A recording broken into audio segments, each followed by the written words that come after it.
The number 6 train lurched into the Hunts Point Avenue station at precisely 8:47 on a Tuesday evening, metal wheels shrieking against worn rails in a symphony of urban exhaustion. Jamal Washington emerged from the subway car, shoulders curved forward under the weight of 12 consecutive hours spent hauling inventory boxes in a Brooklyn warehouse that smelled perpetually of cardboard dust and industrial cleaning solution. His work boots, second-hand Timberlands with soles worn smooth on the left side, scraped against concrete as he climbed the stairs toward street level. 37 year had never felt heavier in his bones. Manhattan's evening rush persisted even at this late hour, a relentless tide of humanity flowing in opposite directions. Businessmen in suits worth more than Jamal's monthly rent rushed past Bluetooth devices blinking in their ears, voices urgent with deals that would close before midnight or fall apart completely. Street vendors hawked discount electronics and knockoff watches, their cries blending with car horns and the rumble of buses. Jamal registered none of it with any real attention. This cacophony had become the white noise of survival, the soundtrack that played while he navigated from one shift to the next, from one bill to another unpaid bill. He stopped at the bodega on the corner of Lexington, the one with flickering neon that spelled deli, but the second E had burned out 3 months ago. Fluorescent lights inside cast everything in harsh white, making the bananas look radioactive, and the packaged sandwiches appear even less appetizing than they actually were. Jamal had packed a lunch this morning, carefully wrapping a peanut butter and jelly sandwich in wax paper, adding an apple that was starting to bruise. That sandwich still sat in his lunch bag, preserved for tomorrow. Stretching the grocery budget meant eating the same meal twice, sometimes 3 times. But Destiny had texted an hour ago about a school project, something about ecosystems and poster boards, and her message had included 3 exclamation points. His daughter's enthusiasm could not be disappointed by a lack of supplies. Jamal selected poster board in white, the cheapest option, and grabbed a pack of markers that claimed to be washable. The total came to $13.47. He handed over a 20, received his change, and wondered briefly which bill would go partially unpaid this month to compensate. Back on the sidewalk, Jamal checked his phone. 8:52. The next bus departed in 6 minutes. If traffic cooperated and lights turned green at the right intervals, he would walk through his apartment door by 9:20. Destiny would still be awake, probably doing homework at the kitchen table with Mrs. Chen watching over her. They would have maybe 30 minutes together before her bedtime, enough to hear about her day and help with whatever fraction problems her teacher had assigned. Small moments, but they accumulated into something that felt like family, like purpose beyond mere survival. That's when his peripheral vision caught movement wrong, a disruption in the flow of pedestrian traffic ahead. A woman in her early 50s, white-dressed in what Jamal's limited fashion knowledge recognized as expensive, had stopped walking. She leaned heavily against the brick facade of a building, one palm pressed flat as if the wall might fall without her support. Her other hand clutched at her chest, fingers digging into the fabric of a suit jacket that probably cost what Jamal earned in 2 weeks. Jamal slowed his pace, instinct warring with exhaustion. Maybe she was drunk. Maybe she was having a panic attack. Maybe she just needed a moment to catch her breath in a city that never allowed anyone to catch their breath. Maybe this was absolutely none of his business, and he had a daughter waiting at home who needed him more than a stranger needed intervention. The woman's knees buckled. She collapsed onto the sidewalk with the terrible finality of a building imploding, her leather briefcase skittering across concrete and spilling papers that the evening wind immediately began to scatter.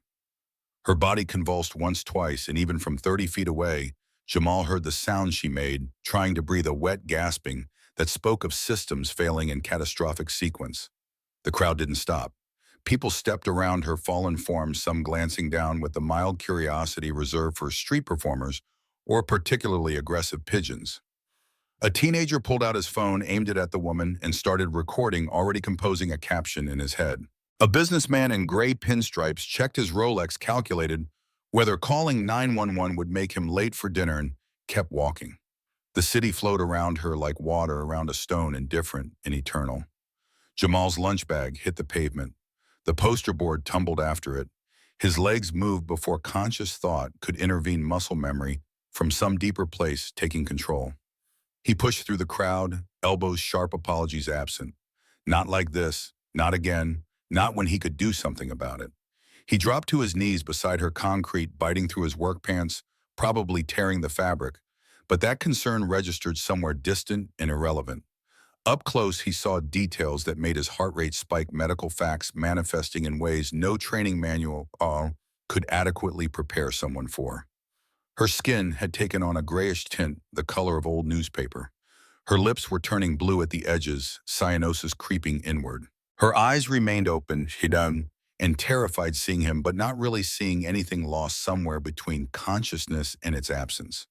The words came out steadier than his hammering pulse suggested they should. "Ma'am, can you hear me? I'm going to help you." No response. Her chest barely moved, shallow attempts at breathing that weren't pulling in enough oxygen to sustain life for more than minutes, maybe less. Jamal's voice rose, cutting through the street noise. "Someone call 911. Nobody moved. The crowd continued its flow, earbuds blocking out inconvenient requests for civic responsibility. His volume increased, command replacing request, "Call 911 right now."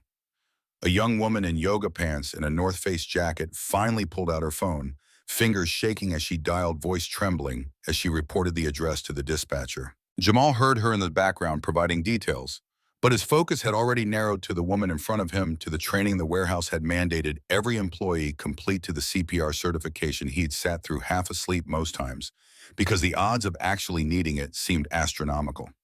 His hands positioned themselves automatically, muscle memory from practice dummies taking over.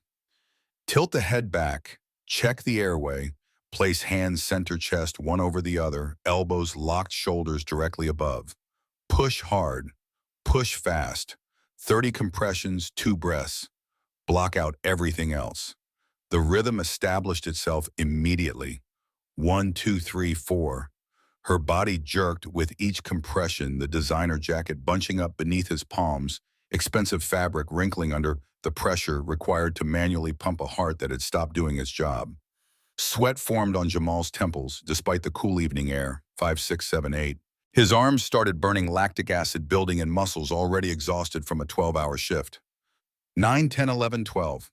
The memory ambushed him without warning, vivid and terrible. Rashida on their kitchen floor 3 years ago, body already cooling by the time he found her after his shift. The brain aneurysm had been instant, the emergency room doctor explained later. Nothing anyone could have done, but Jamal had tried anyway.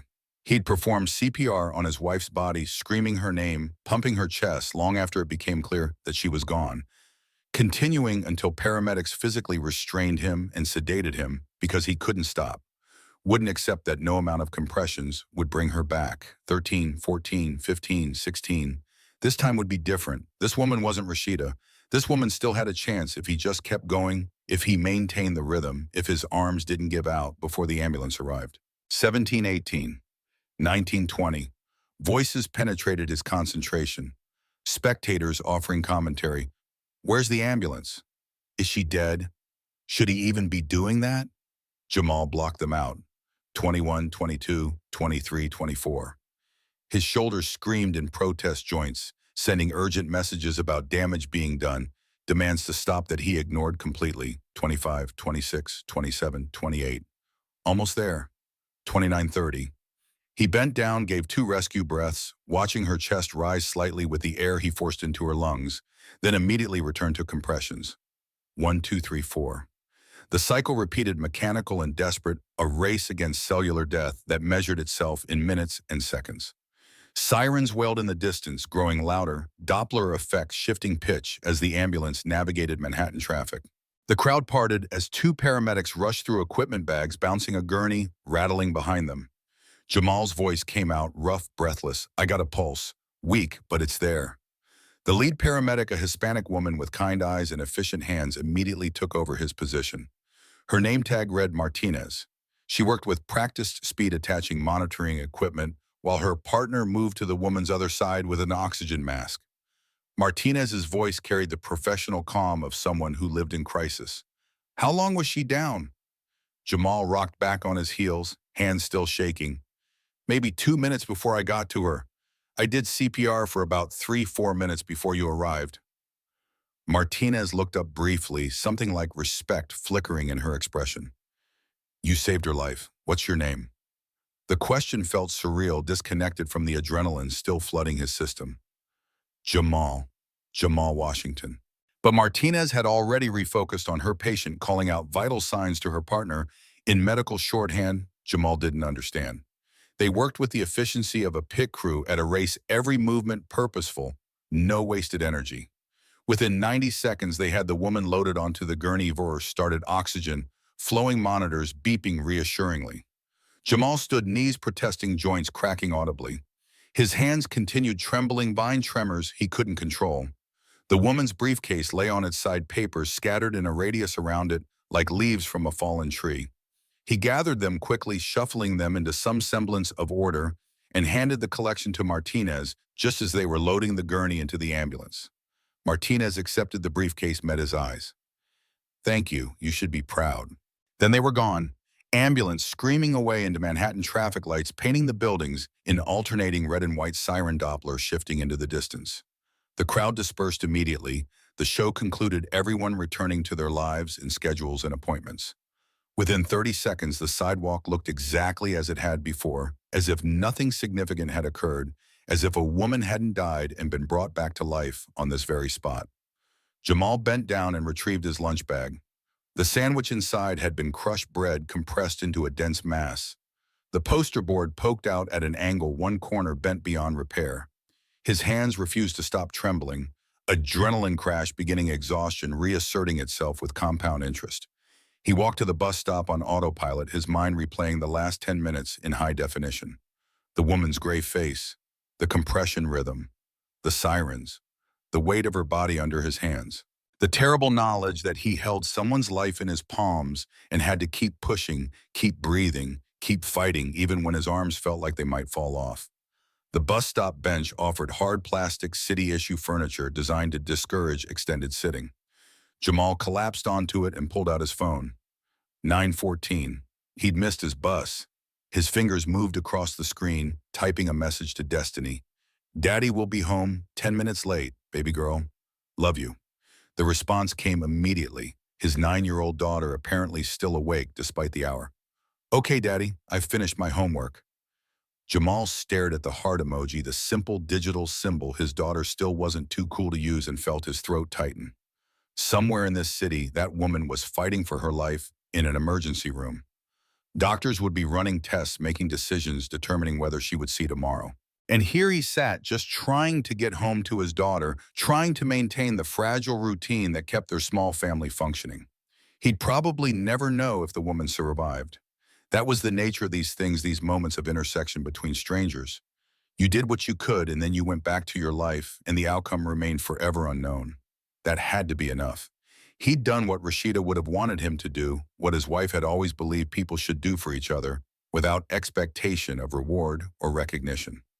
The next bus arrived, brakes hissing as it stopped. Jamal climbed aboard, found a seat near the back, and watched Manhattan slide past the window. Glass towers reflected streetlights, creating constellations of artificial stars. Somewhere up there in one of those towers, people were making million-dollar deals. Down here, people were just trying to make it home. Jamal closed his eyes and let the bus carry him through the glittering darkness of a city that never stopped and never cared. The bus deposited Jamal at his stop at 9:34, and he still faced 5 flights of stairs. The elevator in their building had been broken for 6 months. The landlord, a man Jamal had never met in person, kept promising repairs through emails that arrived at increasingly longer intervals. Nobody believed him anymore. Tenants had stopped bothering to report other maintenance issues, recognizing futility when it stared back from peeling paint and cracked tile. Jamal's legs protested, each step exhaustion settling deep into muscle fibers that had been worked too hard for too long.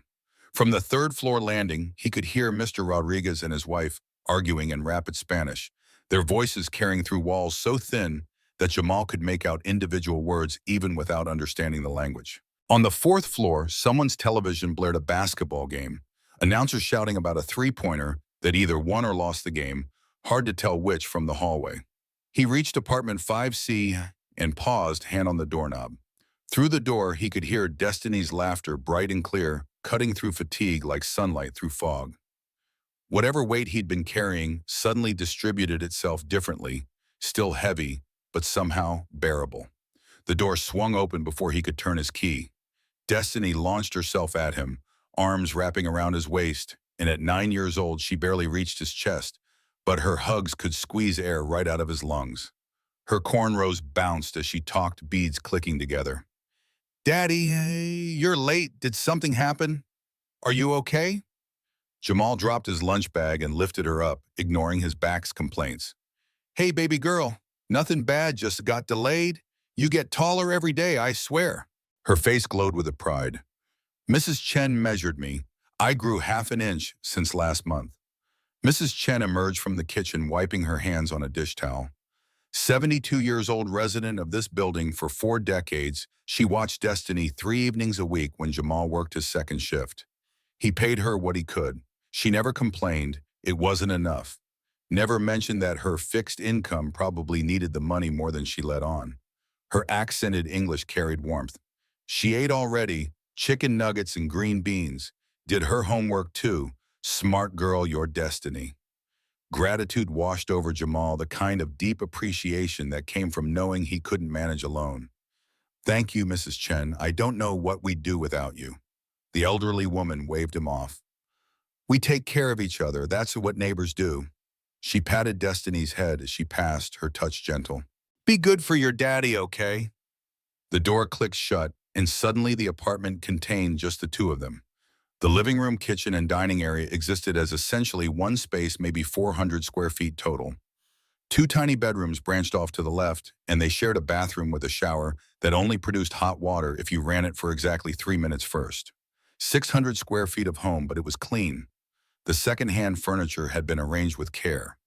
Destiny's artwork covered the refrigerator in explosions of color that made up for the faded linoleum and water-stained ceiling. Jamal's stomach growled, reminding him he'd skipped lunch to save money, and the crushed sandwich in his bag was no longer viable. "You hungry for anything else, baby?" Destiny was already pulling out a pot, filling it with water. "No, but you need to eat. I'll help." 20 minutes later, they sat across from each other at the small kitchen table. Spaghetti with sauce from a can, boiled collard greens on the side. Simple, cheap, the same meal they'd eaten 3 times this week. Destiny twirled her fork in the pasta, then looked up with those big brown eyes that were so much like Rashida's eyes, that saw more than a 9-year-old should have to see. Her voice carried genuine curiosity. No judgment, just a child trying to understand her world. "Daddy, how come Keisha at school has an iPad, and I don't?" Jamal's fork stopped halfway to his mouth. He set it down carefully, buying time. "Who's Keisha?" The story tumbled out. "She's in my class. She brought her iPad for show and tell today. It has games and she can watch movies and everything." Destiny paused. "I told her I don't have one, and she asked why not." The question sat between them, heavy with implications about class and equity and all the ways the world divided itself into haves and have-nots. Jamal wiped his mouth with a paper napkin, searching for words that wouldn't make his daughter feel poor, but wouldn't lie to her either. He reached across the table and took her small hand in his. "Baby girl, we have something Keisha might not have. We have each other. We have love. We have time together every single night. Some kids, their parents are so busy making money they forget to actually be with their kids. You understand?" Destiny nodded, slowly processing. "So we're rich in the important stuff." Relief flooded through him. "Exactly. Mommy used to say that all the time, remember?" His daughter's face brightened. "I remember. Mommy said love is the best thing you can have." The ache of Rashida's absence never fully disappeared, just became something he carried alongside everything else. She was right about that. They finished dinner and Destiny helped wash dishes, talking nonstop about her upcoming science project. Her hands gestured wildly as she explained, water and soap suds flying. "I want to make a model of a heart, Daddy. A real one like the human heart." She grabbed a piece of paper from the counter and started drawing her sketch, surprisingly detailed for a 9-year-old. "See, the blood goes in here, and then it pumps through these parts. And Mrs. Rodriguez said if I do a really good job, I might win the science fair." Pride swelled in Jamal's chest. "That sounds amazing, sweetheart. Why a heart?" Destiny's expression shifted, becoming serious, her 9-year-old face suddenly seeming much older. "Because that's what was wrong with Mommy, right?" Her heart stopped working. The question hit like a physical low. They talked about this before, but it never got easier, never stopped hurting. That's right, baby. Mommy had something called an aneurysm in her brain. It's like her heart and brain stopped talking to each other. What came next broke him. If I learn about hearts really good, maybe I can help other people's mommies not die. Jamal pulled her into a hug, burying his face in her hair, so she wouldn't see the tears stinging his eyes. This child, this beautiful, brilliant child who had lost her mother at 6 years old and responded by trying to save the world. You are going to do amazing things, Destiny, I know it. Her voice came muffled against his chest. Will you help me build it? He held her tighter. Of course, we'll figure it out together. By 10 o'clock, Destiny was in bed, her small body curled under a blanket covered in cartoon stars. Jamal sat on the edge of the mattress, the same ritual every night, the same comfort routine that helped her sleep. Tell me about Mommy. The request was familiar, expected. What do you want to know? Destiny's eyes were already heavy. The story about how you met. Jamal smiled. He told this story 100 times, but she never tired of hearing it, and he never tired of remembering. I was working at a bookstore, and your mommy came in looking for a book about gardening. I tried to impress her by recommending one, but I grabbed the wrong book. It was about garden gnomes. Destiny giggled, the sound pure and perfect, and she thought it was funny. The memory was vivid, clear as yesterday. She laughed so hard she snorted, and I thought, I'm going to marry this woman someday. His daughter's voice grew sleepy. And you did. Jamal kissed her forehead, and I did. Now go to sleep. School tomorrow. The familiar exchange, love you, daddy. His response automatic and true. Love you more, baby girl. He left her door cracked open the way she liked it. Hallway light spilling into her room, chasing away the shadows she still sometimes feared. Then he returned to the kitchen and confronted what he'd been avoiding it all day.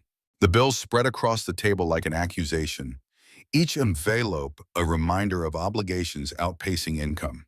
Rent $1,400 due in 6 days. Electricity $127, already late by 2 weeks. Phone bill $65 essential because the school needed to be able to reach him. Internet $50 because Destiny required it for homework assignments her teachers posted online. Groceries roughly $300 if he stretched every dollar bought. Generic brands skipped meat most weeks. And then there was the funeral home bill. Evergreen Memorial still wanted $3,200 for Rashida's burial.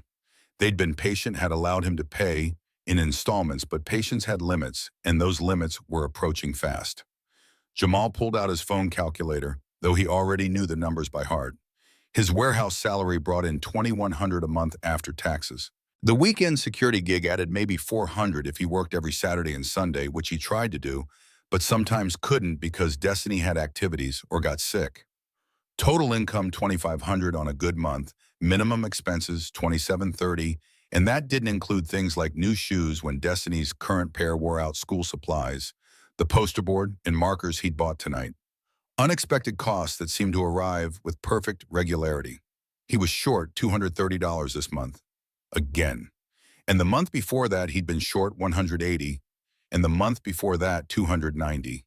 The deficit accumulated, compounded, grew like a tumor that feeding it only made larger. Jamal dropped his head into his hands, trying to figure out what he could cut.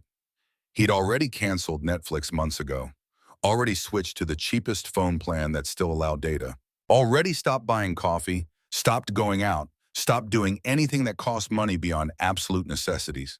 There was nothing left to cut except food, and he was already cutting food, already going hungry, so Destiny could eat full meals. On the side table, the framed photo from his wedding day watched silently. Rashida in her simple white dress, flowers in her hair, smiling like she held the whole world in her heart. They'd gotten married at City Hall with 2 friends as witnesses. The dress had cost $60. The flowers came from a bodega. It had been the happiest day of his life, proof that joy didn't require money, that love was enough. His whisper barely disturbed the silence. Baby, I'm trying my best. I hope you're proud of us. The apartment offered no response except muffled sounds from Mr. Rodriguez's television through the wall, canned laughter from a sitcom. Jamal stared at the bills for another long moment, then carefully organized them into a pile, most urgent on top, least urgent on bottom. He'd figure it out. He always did. Tomorrow he'd wake at 5:30, get Destiny ready for schoolwork, 10 hours at the warehouse, come home, and do it all over again. That was life now. No room for dreams or what ifs, just surviving one day at a time, just making sure his daughter had what she needed, just keeping his promises to a woman who wasn't here to see them kept. But tonight, in this quiet moment, Jamal let himself feel the weight of it all. The loneliness that came with single parenthood, the exhaustion that never fully lifted, the constant fear that he wasn't enough, that one unexpected expense would topple their fragile stability, that he was failing destiny every day by not being able to give her the childhood she deserved. Then he stood, turned off the kitchen light, and went to bed. Because tomorrow, destiny would wake up smiling, and that was worth everything.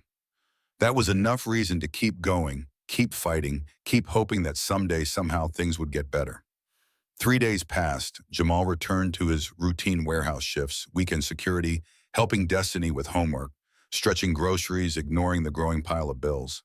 He thought about the woman on the sidewalk, occasionally wondered if she'd survived.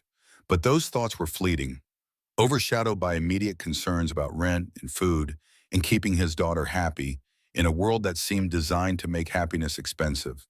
He never expected to see her again. In a city of 8 million people, the odds of intersecting twice were astronomical. Lightning didn't strike the same place twice, and strangers who briefly touched lives in moments of crisis didn't circle back around. But 3 days after Jamal saved her life, Catherine Sterling opened her eyes to white ceiling tiles and the steady beep of monitors. Her chest ached like someone had parked a truck on it. Her throat felt raw, scraped from the inside.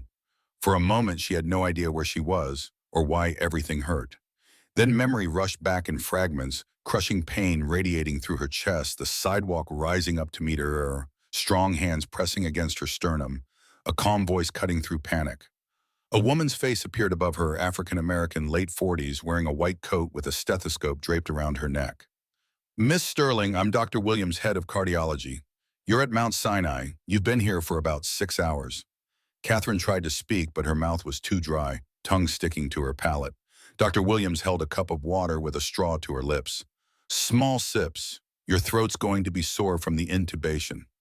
After a few sips, Catherine managed. "What happened?" Dr. Williams pulled up a chair, her expression serious but kind. "You had a massive heart attack. Technically, you were clinically dead for about 90 seconds. A bystander performed CPR on you until the paramedics arrived. That man saved your life, Miss Sterling. Without him, we wouldn't be having this conversation." The words hit with physical force. Dead. She'd been dead. Catherine Sterling, CEO of Sterling Tech, net worth approaching $2 billion, owner of homes in 3 cities, and a private jet, had been dead on a Manhattan sidewalk. And someone had brought her back. Some stranger had knelt on dirty concrete and fought for her life while hundreds of people walked past. Dr. Williams continued checking monitors, adjusting IV drips. "We've stabilized you, but you have severe coronary artery disease. 3 major blockages. You're going to need bypass surgery probably within the next few weeks. And you're going to need to make significant lifestyle changes. Less stress, better diet, more exercise." Catherine barely heard the medical advice. Her mind kept circling back to one fact: a stranger had saved her life. Someone she'd never met had given her another chance at existence, had fought for her when she couldn't fight for herself. The question came out hoarse. Who was he? "The man who helped me." Dr. Williams shook her head. "The paramedic said he didn't leave his name. He helped load you into the ambulance and then just left. They were focused on you, and by the time they thought to get his information, he was gone." Impossible. That couldn't be right. In Catherine's world, everything had a price. Everything was negotiable. People did things because they wanted something in return: a promotion, a contract, access to her network. But this man had saved her life and asked for nothing, expected nothing, just walked away like it was the most natural thing in the world. Who does that? Catherine's hand gripped the bed rail. Someone must have seen something. Security cameras, witnesses, anything. Dr. Williams stood. "I'll have the hospital administrator contact you about that. Right now, you need to rest. We're going to keep you here for at least a week for observation and treatment. Your heart took significant trauma." But Catherine was already reaching for her phone on the bedside table, fingers shaking as she scrolled through contacts. "I need to make one call, please." Dr. Williams hesitated, then nodded and left. Catherine dialed David Ortega, head of her security team. He answered on the first ring, voice tight with worry. "Miss Sterling, thank God, I heard about—" She cut him off. "David, I need you to find someone. A man probably in his 30s. Black was on the corner of Lexington and 53rd last night, around 9 p.m. He performed CPR on me. The paramedics said he left before anyone got his name." Bush, professional mode engaged immediately. "I'll get on it right away." Her CEO voice emerged, the tone she used when decisions were final. "I want everything. Name, address, background. I don't care what it costs." A pause. "Understood. Are you okay? Should I come to the hospital?" Catherine looked down at the IV in her arm, at the monitors, tracking her every heartbeat. "I'm alive because of a stranger who didn't even wait around for a thank you. Find him, David." She hung up and lay back against the pillows, exhaustion washing over her in waves. Someone had saved her life and asked for nothing. In her world of board meetings and stock options, of people who wanted something from her every waking moment that seemed impossible, absurd, contrary to every lesson she'd learned climbing from poverty to obscene wealth. But it had happened, and Catherine Sterling didn't leave debts unpaid. David Ortega was exceptionally good at his job.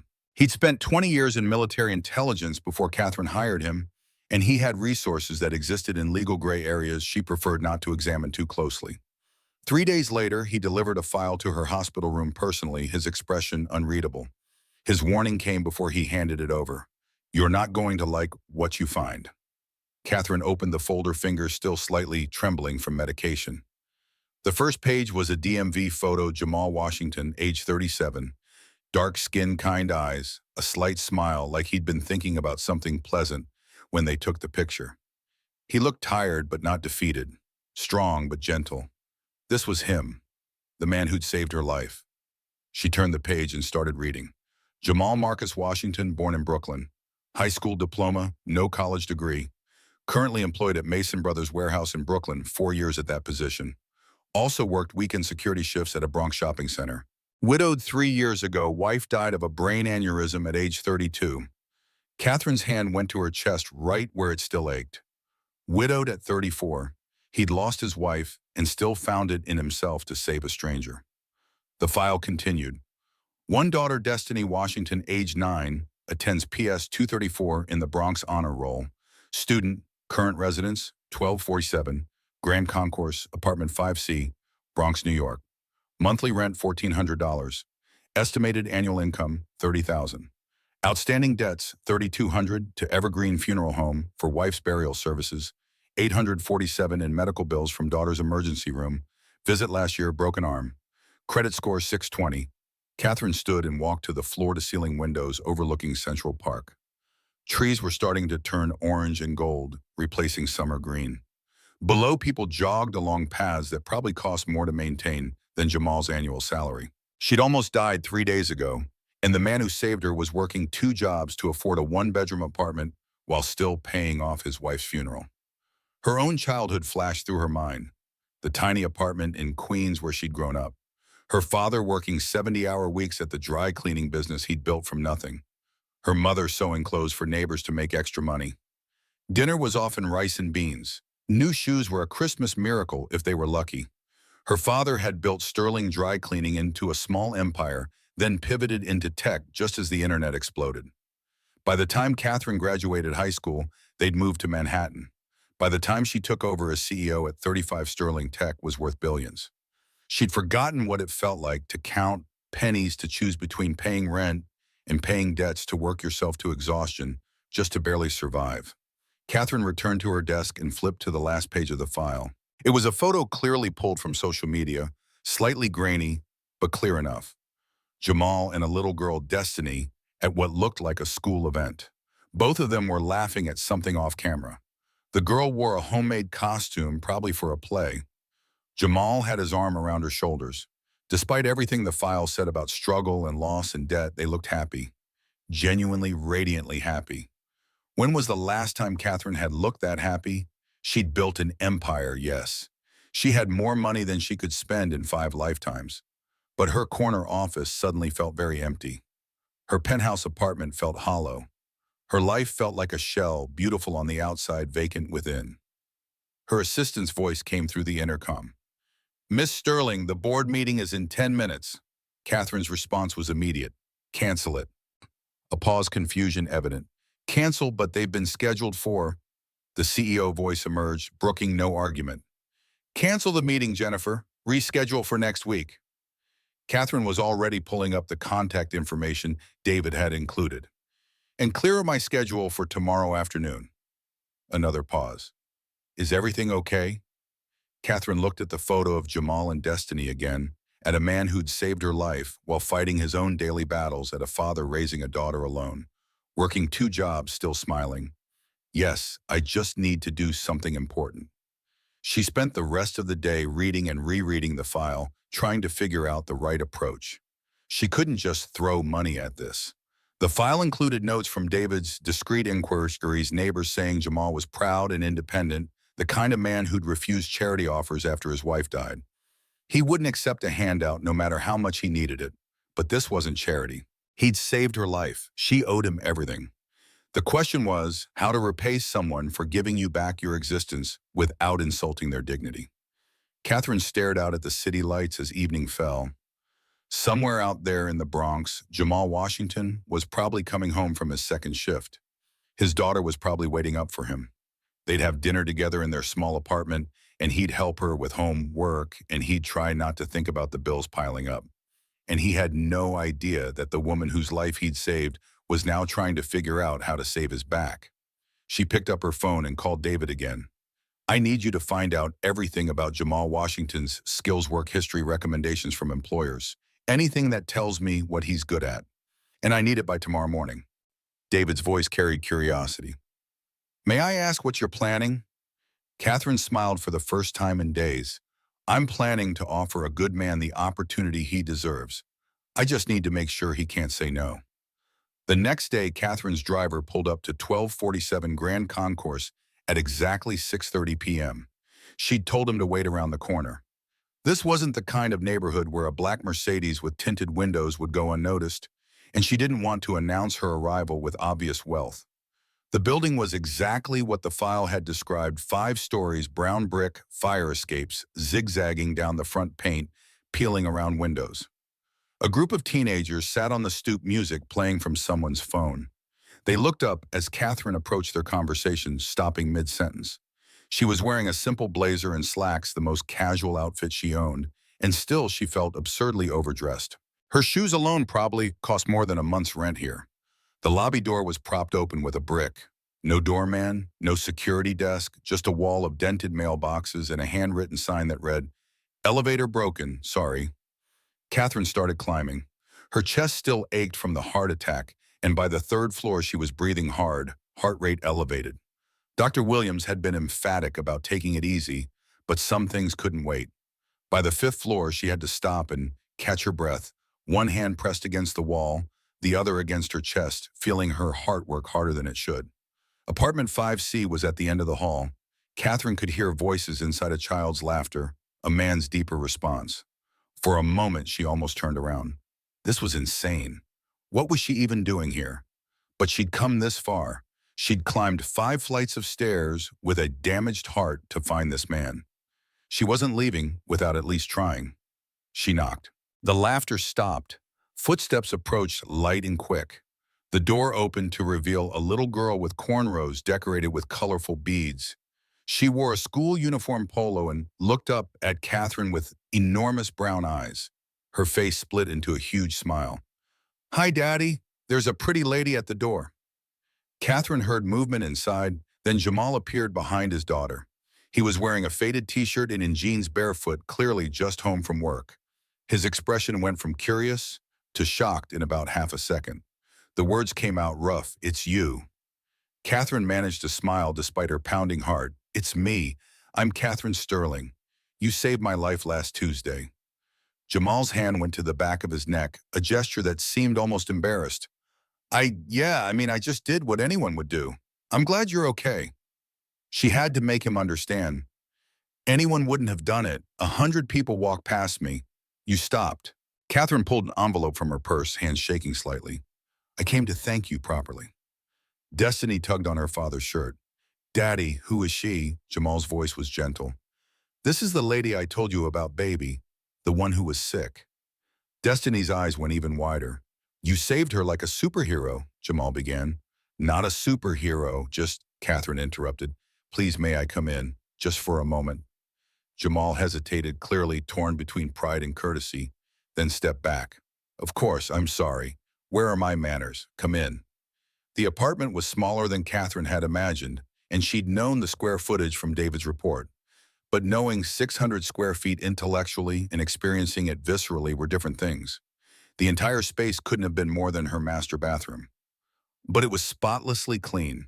Children's drawings covered the refrigerator. A small bookshelf overflowed with library books. The furniture was old but carefully maintained, and everywhere there were signs of love, a blanket draped over the couch in bright colors, Destiny's backpack hanging neatly by the door, a framed wedding photo of Jamal and a beautiful woman in a simple white dress. Jamal's voice carried uncertainty. Can I get you something to drink, water? We have, water or water? Catherine laughed despite herself, despite the tension, despite everything. Water would be lovely. Destiny hadn't stopped staring. You're really pretty. Are you a movie star? Jamal called from the kitchen. Destiny, don't be rude. But Catherine crouched down to the girl's level. It's not rude, thank you. What's your name? The story tumbled out. Destiny Washington, I'm 9 years old and I'm in 4th grade and I got an A on my science project proposal. Catherine felt genuine interest. A science project. What's it about? Destiny grabbed Catherine's hand and pulled her toward the small kitchen table where a rough model, made from cardboard and straws, sat. The human heart, come see. This is the right ventricle, and this is where the blood comes in. Jamal returned with a glass of water clearly filled from the tap, and Catherine noticed the way he checked to make sure it was clean before offering it. Baby, let Miss Sterling sit down first. Catherine sat at the table and Destiny immediately launched into an enthusiastic explanation of her project, complete with hand gestures and sound effects. Jamal stood nearby, arms crossed, watching with a mixture of pride and wariness. After a few minutes, Catherine gently interrupted. Destiny, that's absolutely fascinating. You're clearly very smart, but I need to talk to your dad about something important. Adult stuff. Would you mind giving us a few minutes? Destiny looked at her father, who nodded. Go finish your homework, baby. I'll check it before bed. The girl bounced off toward her bedroom. Okay, bye, pretty lady. When she was gone, Jamal sat down across from Catherine. The kitchen suddenly felt very small, very intimate. Catherine slid the envelope across the table. Mr. Washington, he cut her off. Jamal, please. She started again. Jamal, this is $50,000. It's not nearly enough for what you did, but I wanted to. His interruption was firm, but not unkind. I can't accept that. He didn't even touch the envelope, didn't even glance at it. You saved my life. Jamal's voice was steady. I did what any decent person would do. I didn't help you for money, Miss Sterling. She corrected automatically, Catherine. He continued, and I know you didn't, but if I take that money, it makes what I did into a transaction. Like I only helped because I'd get paid for it. He finally met her eyes. My wife used to say that doing the right thing is its own reward. I believe that. Catherine felt something tighten in her chest, and it wasn't her damaged heart. Your wife was a wise woman. Pain flickered across his face. She was. She would have done the same thing I did. Probably would have done it better. Destiny's voice called from her room. Daddy, I need help with my math. Jamal called back. 1 second, baby. Then turned to Catherine. Look, I appreciate you coming all the way here. I really do. But I can't take your money. I'm just glad you're okay. Catherine started. But Destiny's voice rose. Daddy, it's word problems. The hard ones. Jamal stood apologetic. I'm sorry, I need to help my daughter with her homework. Catherine stood too, the envelope still lying untouched on the table. She felt frustrated and confused and oddly moved all at once. In her world, everyone had a price. Everyone wanted something. But here was a man turning down enough money to change his life because accepting it would compromise his principles. Before she could stop herself, can I at least meet Destiny properly before I go? Jamal hesitated, then nodded. She'd like that. Destiny's room was barely big enough for a twin bed and a small desk, but the walls were covered with her artwork, her dreams rendered in crayon and marker. A poster of the solar system hung above her bed. Her bookshelf was packed with library books about science and nature. Jamal stood in the doorway. "Miss Sterling wants to see your heart model again." Destiny's face lit up like sunrise. "Really? Okay, so this part is really cool." She launched back into her explanation, pointing out each carefully constructed chamber and valve. Catherine listened, genuinely interested. This 9-year-old girl in a tiny apartment in the Bronx had dreams of understanding the human heart, dreams of helping people just like her father had helped Catherine. When Destiny paused for breath, Catherine asked, "Why the heart?" The girl's expression turned serious. "Because my mommy died when her heart stopped working right. If I can understand hearts really good, maybe I can help other kids keep their mommies." Catherine's eyes stung. She glanced at Jamal, who was looking at his daughter with so much love, it was almost painful to witness. Jamal's voice was gentle but firm. "Miss Sterling, I'm sorry, but it's getting late, and Destiny needs to finish her homework and get ready for bed." Catherine stood. "Of course, I've taken up enough of your evening." She looked around the small apartment one more time at the drawings on the fridge, at the carefully organized bills on the counter that Jamal had hastily covered with a dish towel at the wedding photo of a couple who'd clearly loved each other completely. "You have a beautiful family." Jamal walked her to the door. "We have each other. That's enough." Catherine's question came out quietly. "Is it?" His jaw tightened slightly. "It has to be."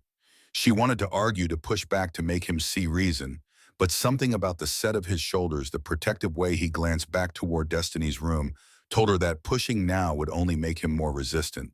Instead, "Thank you for seeing me, and thank you again for what you did. You don't need to thank me." Catherine pulled out a business card. "If you ever need anything, and I mean anything, please call me. It's the least I can offer." Jamal took the card, looked at it briefly, then slipped it into his pocket. "Good night, Miss Sterling." Her correction was automatic. "Catherine." He nodded. "Catherine, good night." She walked down all 5 flights of stairs in a daze. The envelope with $50,000 was still sitting on Jamal's kitchen table untouched. She'd come here planning to help him, to ease his burden, to repay the debt she owed. Instead, she felt like she'd been given something far more valuable than her life. She'd been shown what real integrity looked like, what real wealth, the kind that didn't come with a dollar sign, actually meant. Her driver was waiting around the corner. Catherine slid into the back seat and sat in silence as they pulled away from the Bronx, heading back toward Manhattan and her penthouse and her empty life. She needed a new plan.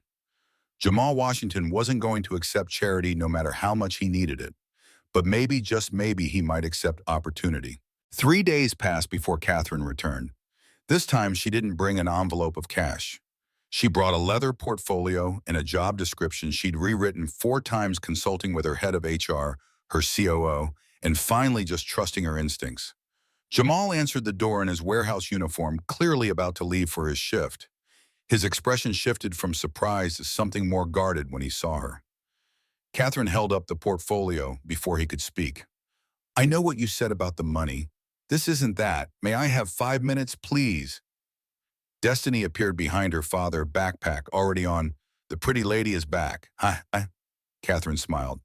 "Hi, Destiny. Off to school?" The girl looked up at her father with concern.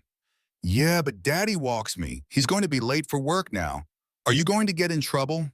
Jamal checked his watch, clearly calculating. "I'll be fine, baby. Miss Sterling, I really need to," Catherine interrupted. 5 minutes, then I'll drive you both. My car's downstairs." That got Destiny's attention. "You have a car, like a real fancy one." Jamal's warning was gentle. "Destiny." Catherine looked at him.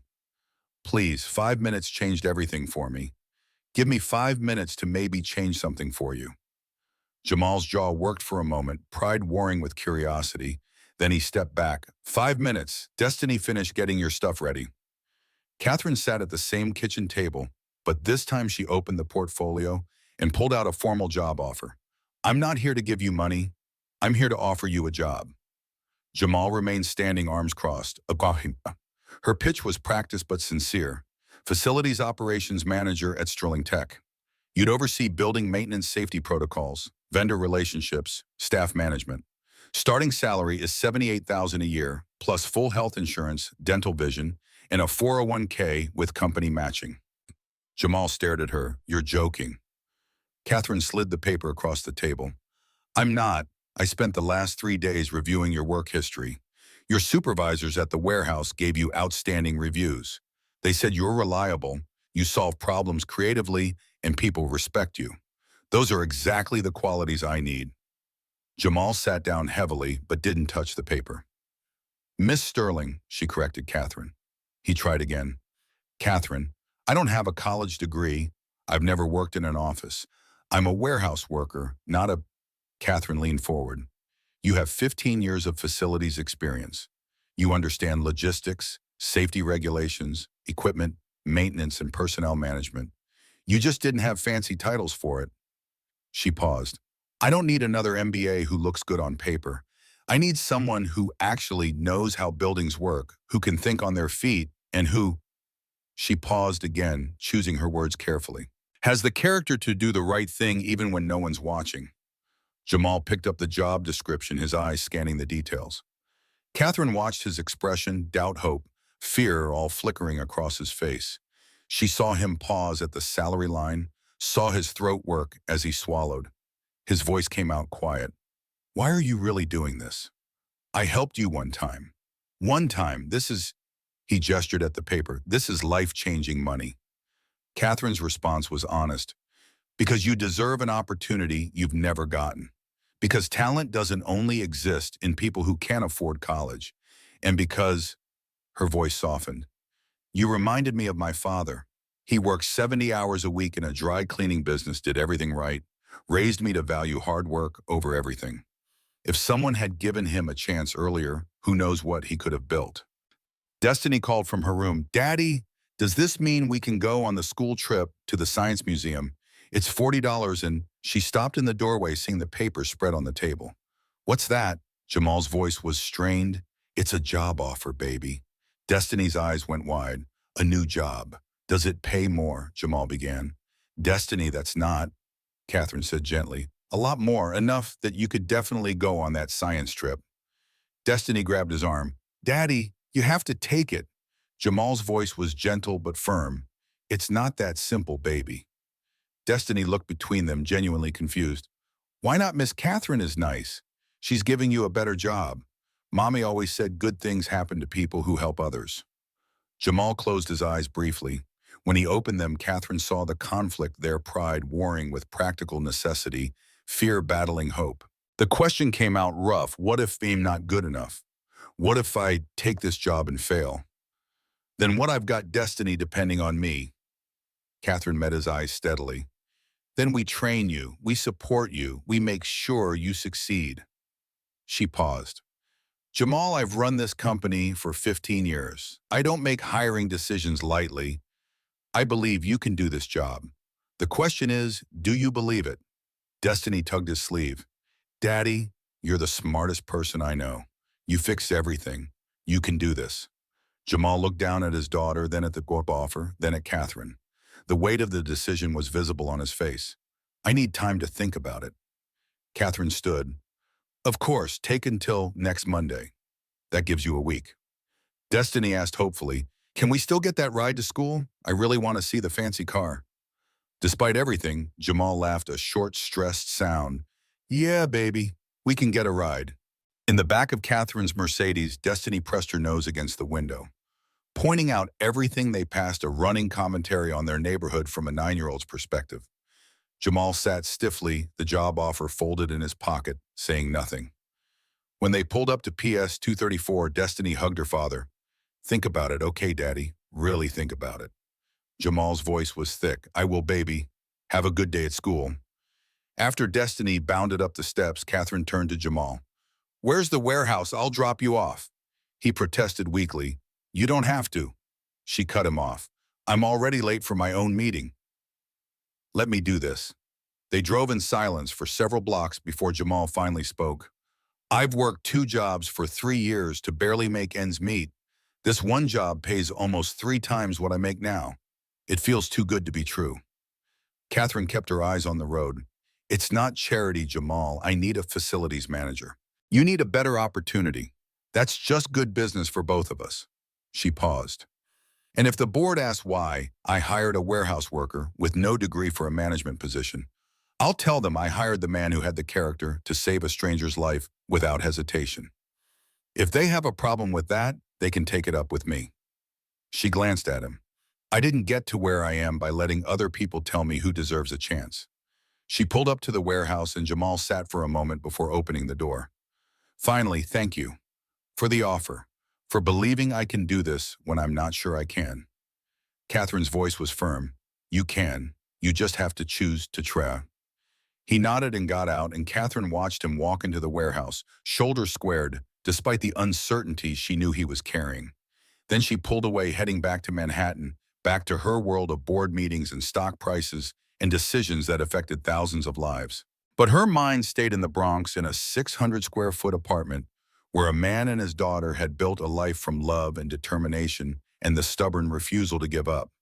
She'd offered Jamal Washington a job, yes, but really she'd offered him a choice: stay safe in the struggle he knew or risk failure for the chance at something better. Which choice he made would determine not just his future but hers as well.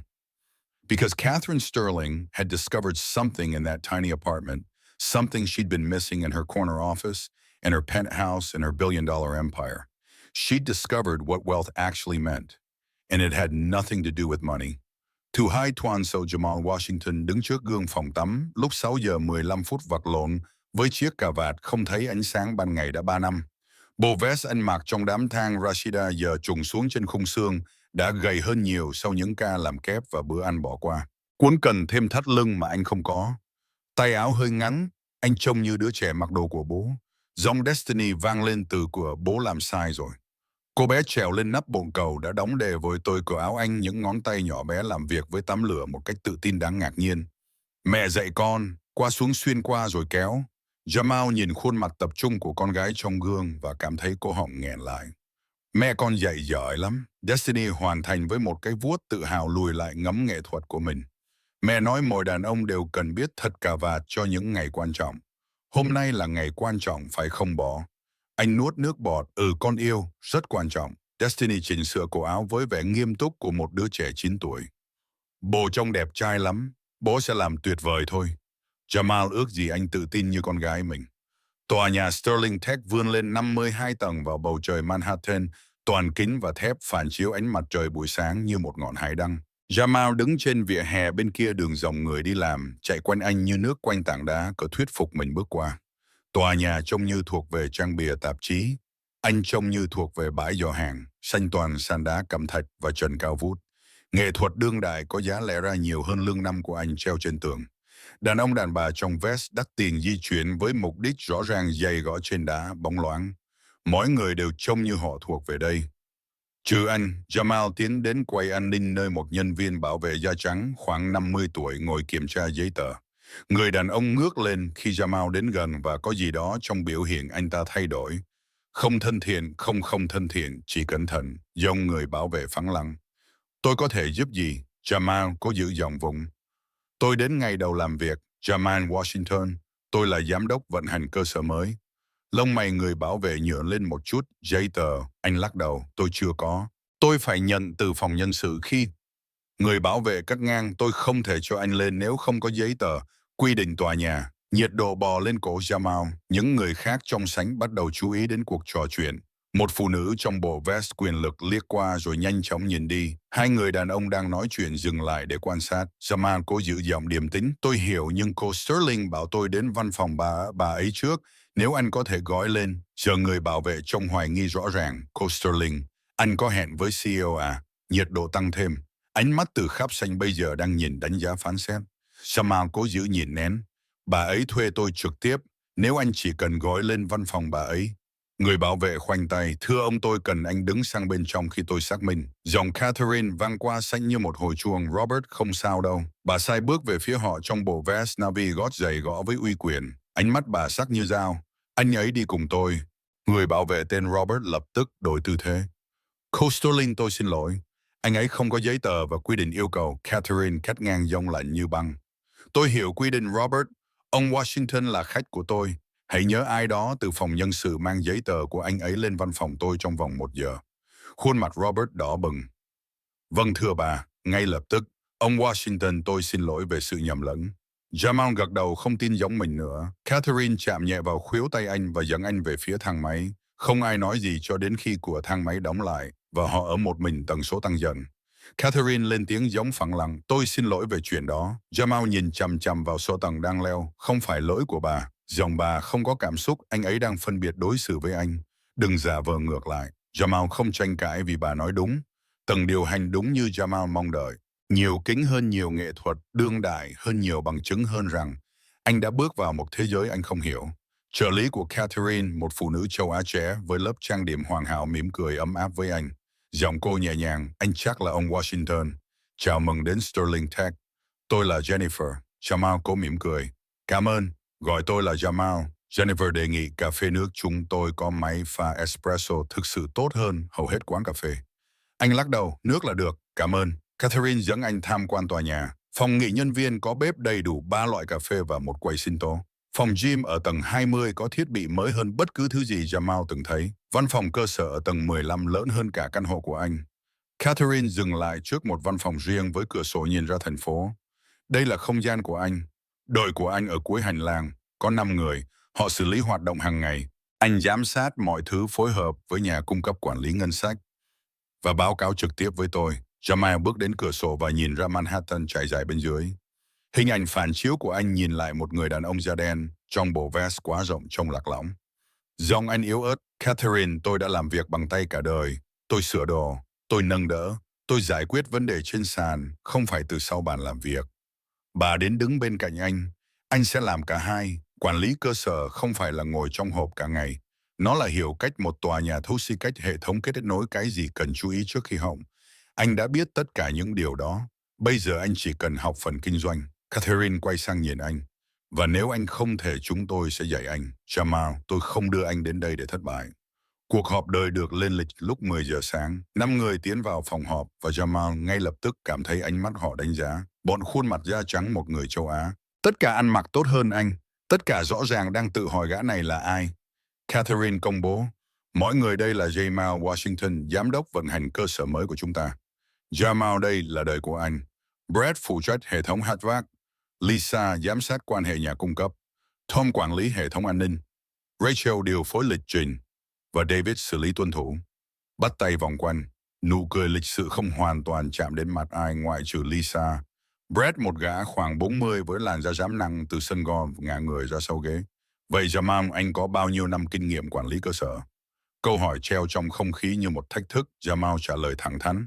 Không có, nhưng tôi có 15 năm kinh nghiệm thực tế bảo trì tòa nhà, quản lý logistics và giải quyết vấn đề dưới áp lực. Tôi ở đây để học phần quản lý từ tất cả các anh chị. Nụ cười của Brad mong ở thế thì khác. Catherine lên tiếng. Khác có thể tốt. Jamal mang đến kinh nghiệm thực tế thường thiếu trong quản lý. Tôi đề nghị tất cả các anh chị tận dụng chuyên môn của anh trong khi giúp anh học hệ thống ở đây. Có câu hỏi nào không? Không ai nói gì. Vào giờ trưa đợi ra ngoài đến một nhà hàng gần đó. Không ai mời Jamal. Anh không chắc đó là sơ suất hay cố ý. Nhưng dù thế nào anh thấy mình ngồi một mình trong văn phòng mới ăn bánh sandwich bơ đậu phộng anh đã đóng gói từ nhà. Qua tường kính anh có thể thấy nhân viên khác tụ tập thành nhóm cười đùa trước những món salad từ những nơi có tên anh không thể phát âm.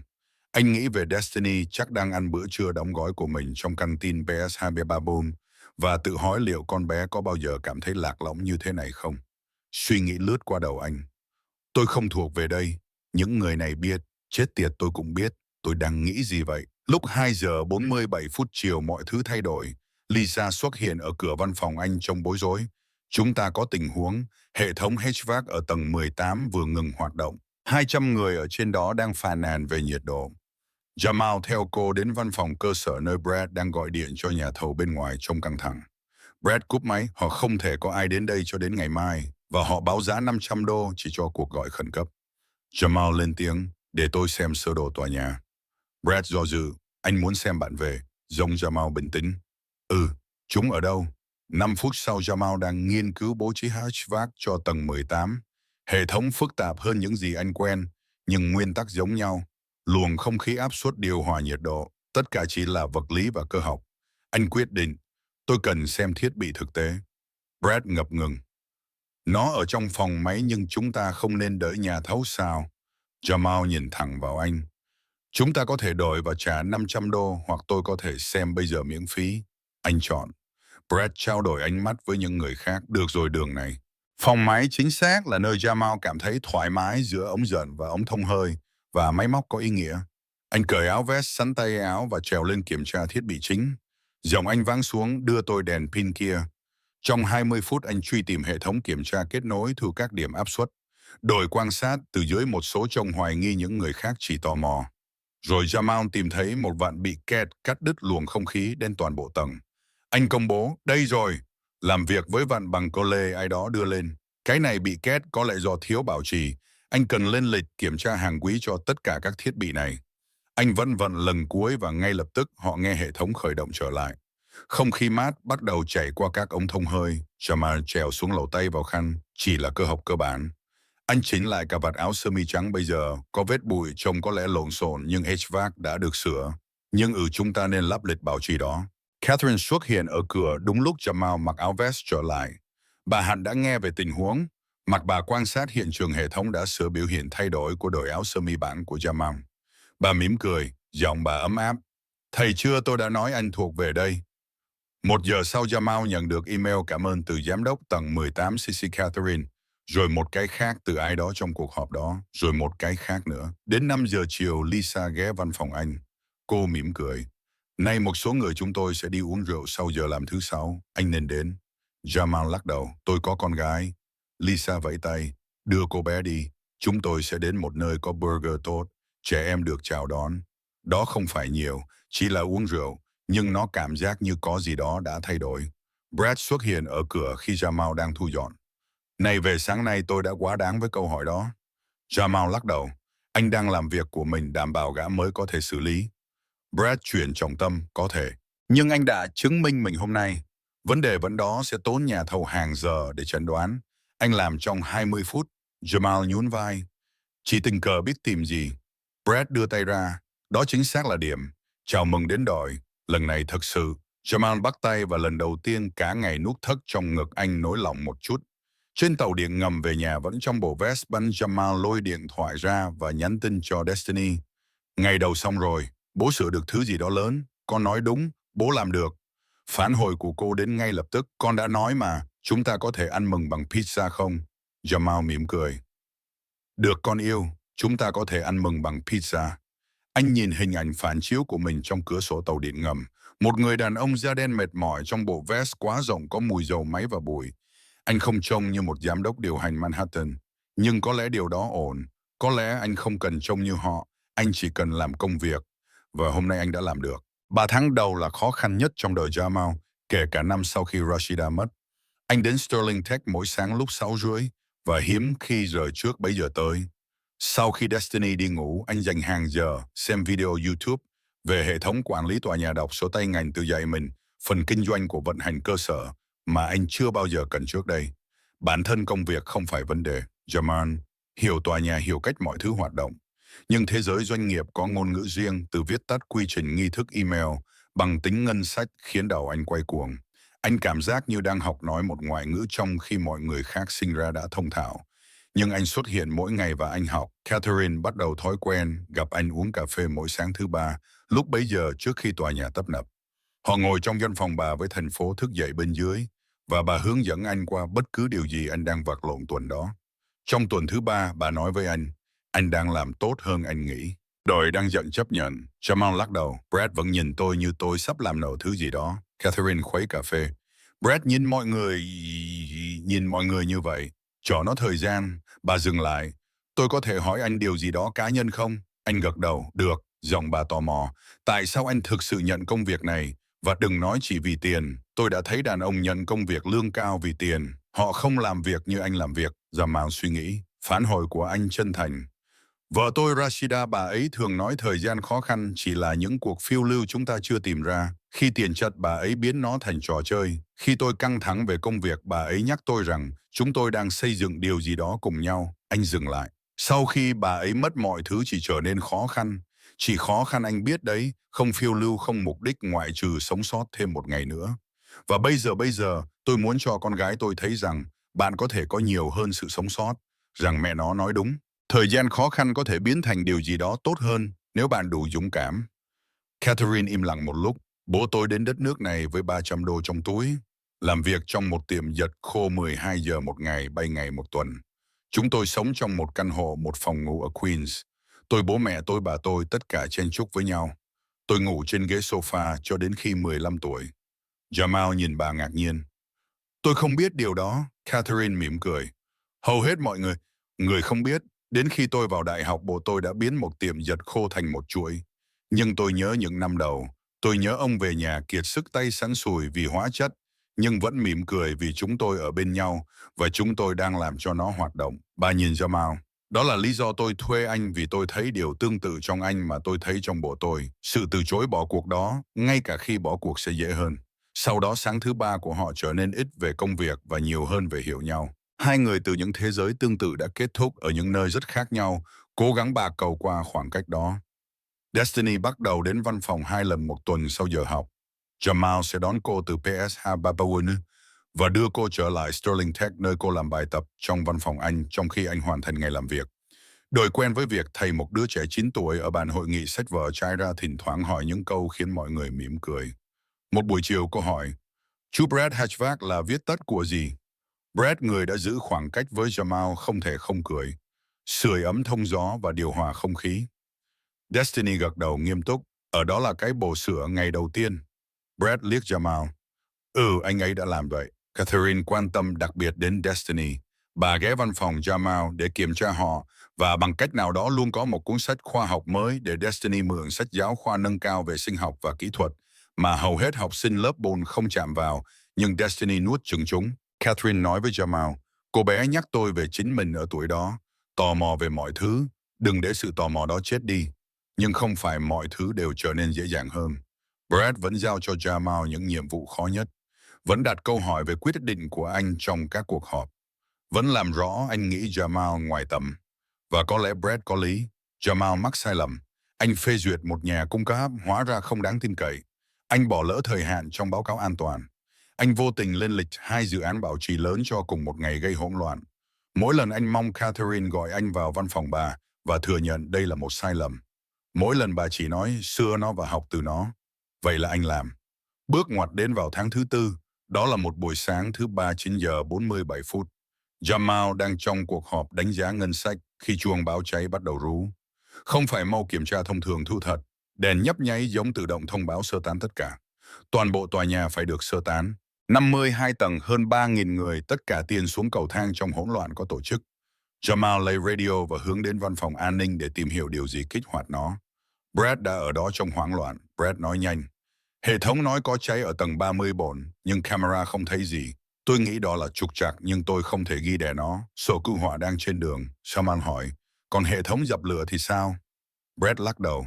Nó chưa kích hoạt có nghĩa là, Jamal hiểu ngay, có nghĩa là hệ thống đang nhận tín hiệu sai nhưng không biết nó sai. Anh đã kéo sơ đồ tòa nhà lên máy tính. Bằng điều khiển chính cho cảm biến tầng 34 ở đâu? Brad chỉ phòng máy 34B nhưng Jamal đã di chuyển về phía cầu thang tôi đi lên. Giọng Brad tăng cao, Jamal chúng ta đang sơ tán, anh không thể. Jamal quay lại, nếu đây là trục trặc và số cứu hỏa xuất hiện, chúng ta sẽ nhìn vào khoản phí báo động giả 15.000 đô. Cộng với chúng ta đóng cửa kinh doanh cả ngày trong khi họ điều tra. Anh đã hướng về cầu thang. Radio cho tôi nếu có gì thay đổi. Anh leo cầu thang 2 bạc một lần, giày ra trượt một chút trên bê tông. Đến tầng 18 chân anh đang cháy. Đến tầng 28 ảnh thở hổn hển, nhưng anh tiếp tục leo.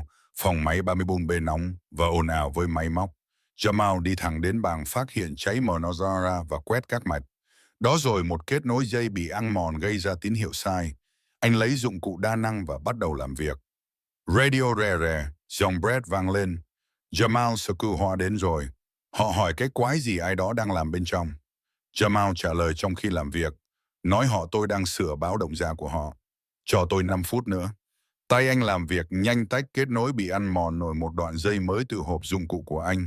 Chuông báo động tiếp tục rú khiến khó suy nghĩ nhưng Jamal chặn nó ra ngoài. Đây chỉ là một vấn đề khác cần giải quyết, chỉ là một hệ thống khác cần sửa. Anh vẫn kết nối cuối cùng chất đóng băng và thiết lập lại hệ thống. Chuông báo động dừng lại. Sự im lặng đột ngột điếc tai. Radio của Jamal phát nổ với tiếng nói, giọng Brad khẩn cấp. Tình trạng Jamal, tình trạng của anh đáp. Báo động da được kiểm soát, dây bị ăn mòn trong mạch cảm biến. Tôi đã vá nó nhưng chúng ta cần lên lịch kiểm tra đầy đủ tất cả hệ thống phát hiện cháy. Điều này có thể xảy ra ở bất kỳ tầng nào. Khi anh trở xuống sanh số cứu hỏa đang đóng gói thiết bị của họ và 3.000 nhân viên đang lọc trở vào tòa nhà. Catherine đứng gần quay an ninh với Brad và phần còn lại của đội cơ sở. Biểu hiện bà không thể đọc được, Jamal tiến lại vẫn thở mạnh từ việc leo. Tôi xin lỗi nếu tôi vượt qua. Tôi biết quy trình sơ tán nói. Catherine ngắt lời. Anh đã cứu chúng tôi 15.000 đô và một ngày đầy năng suất bị mất. Và anh đã xác định một vấn đề an toàn toàn tòa nhà mà chúng ta không biết chúng ta có. Đó không phải là vượt qua. Đó chính xác là những gì tôi thuê anh để làm. Brad bước lên phía trước và lần đầu tiên kể từ khi Jamal bắt đầu biểu hiện anh không hoài nghi tôi đã hoảng loạn ở trên đó. Tôi không biết phải làm gì, anh chỉ xử lý nó. Jamal lắc đầu. Tôi đã thấy nhiều báo động giả. Anh học đọc các mẫu. Brad lắc đầu. Không chỉ thế. Anh giữ bình tĩnh trong khi phần còn lại của chúng tôi đang hoảng loạn. Anh tin vào kỹ năng của mình. Và anh đã đúng. Anh đưa tay ra. Tôi nợ anh một lời xin lỗi. Tôi đã thử nghiệm anh kể từ ngày một giao cho anh những vấn đề khó nhất. Hy vọng anh sẽ tôi không biết nữa. Tôi đã sai. Anh không chỉ giỏi công việc này. Anh giỏi hơn tôi trong việc đó. Jamal bắt tay quá mệt để cảm thấy chiến thắng. Anh đang bảo vệ đời của mình. Tôi hiểu. Tôi sẽ làm điều tương tự. Brad liếc những người khác. Có thể nhưng tôi nên thấy anh là ai sớm hơn. Buổi chiều đó Catherine gọi một cuộc họp toàn thể. Toàn bộ công ty 3.000 nhân viên tụ tập trong khán phòng chính và quay hội nghị video. Catherine bắt đầu. Sáng nay chúng ta có một sự cố có thể tốn chúng ta đáng kể. Thay vào đó nó chứng minh chính xác tại sao chúng ta đầu tư vào những người có chuyên môn thực tế. Jamal Washington, giám đốc vận hành cơ sở của chúng ta đã xác định và sửa một vấn đề quan trọng trong vòng chưa đầy 1 giờ ngăn chặn cả tổn thất tài chính và nguy cơ an toàn tiềm ẩn. Đây là loại giải quyết vấn đề và suy nghĩ nhanh khiến Sterling Tech xuất sắc. Chàng pháo tay bắt đầu chậm rồi xây dựng. Jamal ngồi ở hàng cuối không thoải mái với sự chú ý. Nhưng Destiny người đã được đưa qua sớm từ trường vì sơ tán nắm tay anh. Cô thì thầm, bây giờ bó nổi tiếng rồi. Anh lắc đầu, bố chỉ sửa một sợi dây con yêu. Destiny nhìn anh với đôi mắt nghiêm túc 9 tuổi. Không, bố đã cho họ thấy bố là ai. Tối hôm đó đổi mới Jamal và Destiny đi ăn burger. Lời mời thực sự lần này không phải nghĩa vụ. Họ ngồi trong một gian ở Midtown và Destiny quyến rũ mọi người bằng những câu hỏi về công việc của họ và giải thích về dự án khoa học hiện tại của cô. Brad mua tráng miệng cho cô. Lisa cho cô xem anh con của mình. Tom dạy cô một cái bắt tay. Rachel hứa sẽ giúp cô với bài thuyết trình hỏi cho khoa học. Và Jamal ngồi lại và xem con gái mình hòa nhập vào thế giới mới này tốt hơn anh từng có thể và cảm thấy điều gì đó giống hy vọng. Đi bộ về nhà tới đó, Destiny nắm tay anh và nhảy bên cạnh anh. Bố biết đây, bố nói với con về, khi người ta nghi ngờ bố hãy cho họ thấy bố là ai. Jamal gật đầu. Con yêu. Cô nhìn lên anh, bố đã làm vậy hôm nay, bố đã cho mọi người thấy. Cô dừng lại, con tự hào về bố. Cổ họng Jamal nghẹn lại. Cảm ơn con gái yêu, giọng Destiny nhớ đi. Bố nghĩ mẹ cũng tự hào không? Anh nghĩ về Rashida, về niềm tin của bà rằng thời gian khó khăn chỉ là những cuộc phiêu lưu, về cách bà luôn nói anh mạnh mẽ hơn anh biết. Con yêu. Bố nghĩ mẹ rất tự hào. Tới đó sau khi Destiny ngủ, Jamal ngồi ở bàn bếp và nhìn đánh giá hiệu suất đầu tiên của anh từ Sterling Tech. Catherine đã viết vượt mong đợi trong mọi danh mục. Lãnh đạo tự nhiên giải quyết vấn đề sáng tạo và quan tâm chân chính đến cả hệ thống và con người. Được đề xuất xem xét thăng chức sớm. 3 tháng trước anh đã làm việc ca kép tại kho hàng hầu như không xoay sở. Tối nay anh đang đọc một đánh giá hiệu suất gợi ý anh thực sự có thể thuộc về thế giới mới này. Jamal lôi điện thoại ra và nhắn tin cho Catherine. Cảm ơn vì đã thấy điều gì đó trong tôi mà tôi không thấy trong chính mình. Phản hồi của bà đến nhanh. Tôi không thấy bất cứ điều gì không đã ở đó. Anh chỉ cần cơ hội để cho thấy nó. Anh nhìn anh cười trên bàn bên. Rashida mỉm cười trong chiếc váy đơn giản đầy hy vọng cho tương lai của họ. Một tương lai bà không sống để thấy. Jamal thì thầm. Chúng ta đang làm được em yêu. Chúng ta đang xây dựng điều gì đó như em luôn nói chúng ta sẽ làm. 8 tháng sau khi Jamal bắt đầu làm việc tại Sterling Tech, cuộc sống lần đầu tiên cảm thấy tốt đẹp kể từ khi Rashida mất. Công việc trở nên tự nhiên. Đội tôn trọng anh. Destiny đang phát triển. Họ đã chuyển đến một căn hộ 2 phòng ngủ lớn hơn, ở cùng khu phố nơi con bé có phòng riêng, với đủ không gian cho tất cả sách khoa học và dự án của cô. Lần đầu tiên trong 3 năm, Jamal không thức dậy mỗi sáng với nỗi sợ hãi về hóa đơn chưa thanh toán, rồi mọi thứ gần như sụp đổ lại. Đó là một buổi sáng thứ 5. Cuộc họp hội đồng quản trị hàng quý đang diễn ra ở tầng điều hành cuộc họp lớn, nơi Catherine trình bày kế hoạch mở rộng cho các nhà đầu tư. Jamal đang ở tầng 47 kiểm tra một vấn đề thông gió khi radio của anh rè rè phát ra tín hiệu khẩn cấp. Giống Jennifer, trợ lý của Catherine run rẩy qua sóng radio. Khẩn cấp y tế phòng họp điều hành. Lặp lại khẩn cấp y tế. Máu trong người Jamal đông lạnh. Anh chạy về phía cầu thang leo ba bạc một lần, tim đập điên cuồng trong lồng ngực. Không lần nữa. Xin Chúa đừng lần nữa. Phòng họp hội đồng trong tình trạng hỗn loạn khi anh xông vào. Các thành viên hội đồng đứng thành từng cụm, một số gọi điện thoại, những người khác chỉ đông cúng trong sọt. Và đó gục xuống bàn thuyết trình là Catherine. Bác sĩ Patricia Chan, giám đốc y tế của Sterling Tech, đã ở bên cạnh bà, ngón tay trên cổ kiểm tra mạch. Giọng bà ra lệnh, ai đó gọi 911 ngay bây giờ. Jamal đẩy qua đám đông. Khuôn mặt Catherine xám xịt, tay bà ôm ngực, mắt bà mở nhưng mặt tiêu điểm, thở hổn hển tìm không khí không đền. Tên anh thoát ra như một lời cầu nguyện. Catherine. Anh quỳ xuống bên cạnh bà. Khi mặt bà tìm thấy khuôn mặt anh có sự nhận biết lóe lên đó cùng với nỗi sợ hãi. Bác sĩ Chen ra lệnh, giúp tôi đưa bà xuống sàn. Chúng ta cần bắt đầu CPR. Họ hạ Catherine xuống thảm và cơ thể Jamal chuyển sang chế độ tự động. Bàn tay, anh tìm thấy trung tâm ngực bà, một tay chống lên tay kia, nhưng lần này chúng đang run. Lần này tầm nhìn anh mở đi. Đây không phải người lạ trên vỉa hè. Đây là Catherine. Giọng bác sĩ Chen cắt qua hoảng loạn của anh. Jamal, tôi cần anh tập trung. Anh có thể làm điều này không? Anh gật đầu, nuốt nước bọt khó khăn. Vâng, được. Lệnh đến nhanh, rồi bắt đầu nén ngực. Tôi sẽ xử lý đường thở của bà. 1, 2, 3, 4, Jamal đem thầm ép xuống mạnh. Cơ thể Catherine di chuyển với mỗi lần nén, và đâu đó trong tâm trí anh trở lại vỉa hè 8 tháng trước. Cùng động tác, cùng hy vọng tuyệt vọng, nhưng nỗi sợ hoàn toàn khác. Vì 8 tháng trước anh đã cứu một người lạ. Bây giờ anh đang cố cứu ai đó đã trở thành gia đình. Điện thoại trong túi anh dừng. Anh lo nó đi, tiếp tục ép. 15, 16, 17. Bác sĩ Chen cho hơi thở cứu hộ trong khi ai đó khác dọn phòng. Điện thoại dừng lại rồi lại. Ai đó nói, điện thoại của anh ấy. Bradley, nó từ túi Jamal. Là con gái anh. Tôi nói gì với cô bé? Giọng Jamal thoát ra giữa các lần nén có khẩn cấp. Nói bà Chen cần đón cô bé. Nhưng Destiny, hắn đã nghe sự khẩn trương trong giọng Brad, vì đột nhiên cô đang khóc qua loa. Có chuyện gì vậy bố, ổn chứ? Có chuyện gì xảy ra với cô Catherine không? Bàn tay Jamal chao đao chỉ một giây đủ lâu để bác sĩ Chen nhìn anh sắc bén. Giọng Destiny tan vỡ. Bố nói con chuyện gì đang xảy ra? Giọng anh nứt. Con yêu có chuyện xảy ra với Catherine. Bố đang giúp bà ấy. Con cần can đảm cho bố được không? Destiny nức nở. Bố phải cứu bà ấy như bố đã cứu bà trước đây. Bố phải làm bố. Những lời đó đánh vào anh như một đòn vật lý. Con không thể mất bà ấy nữa.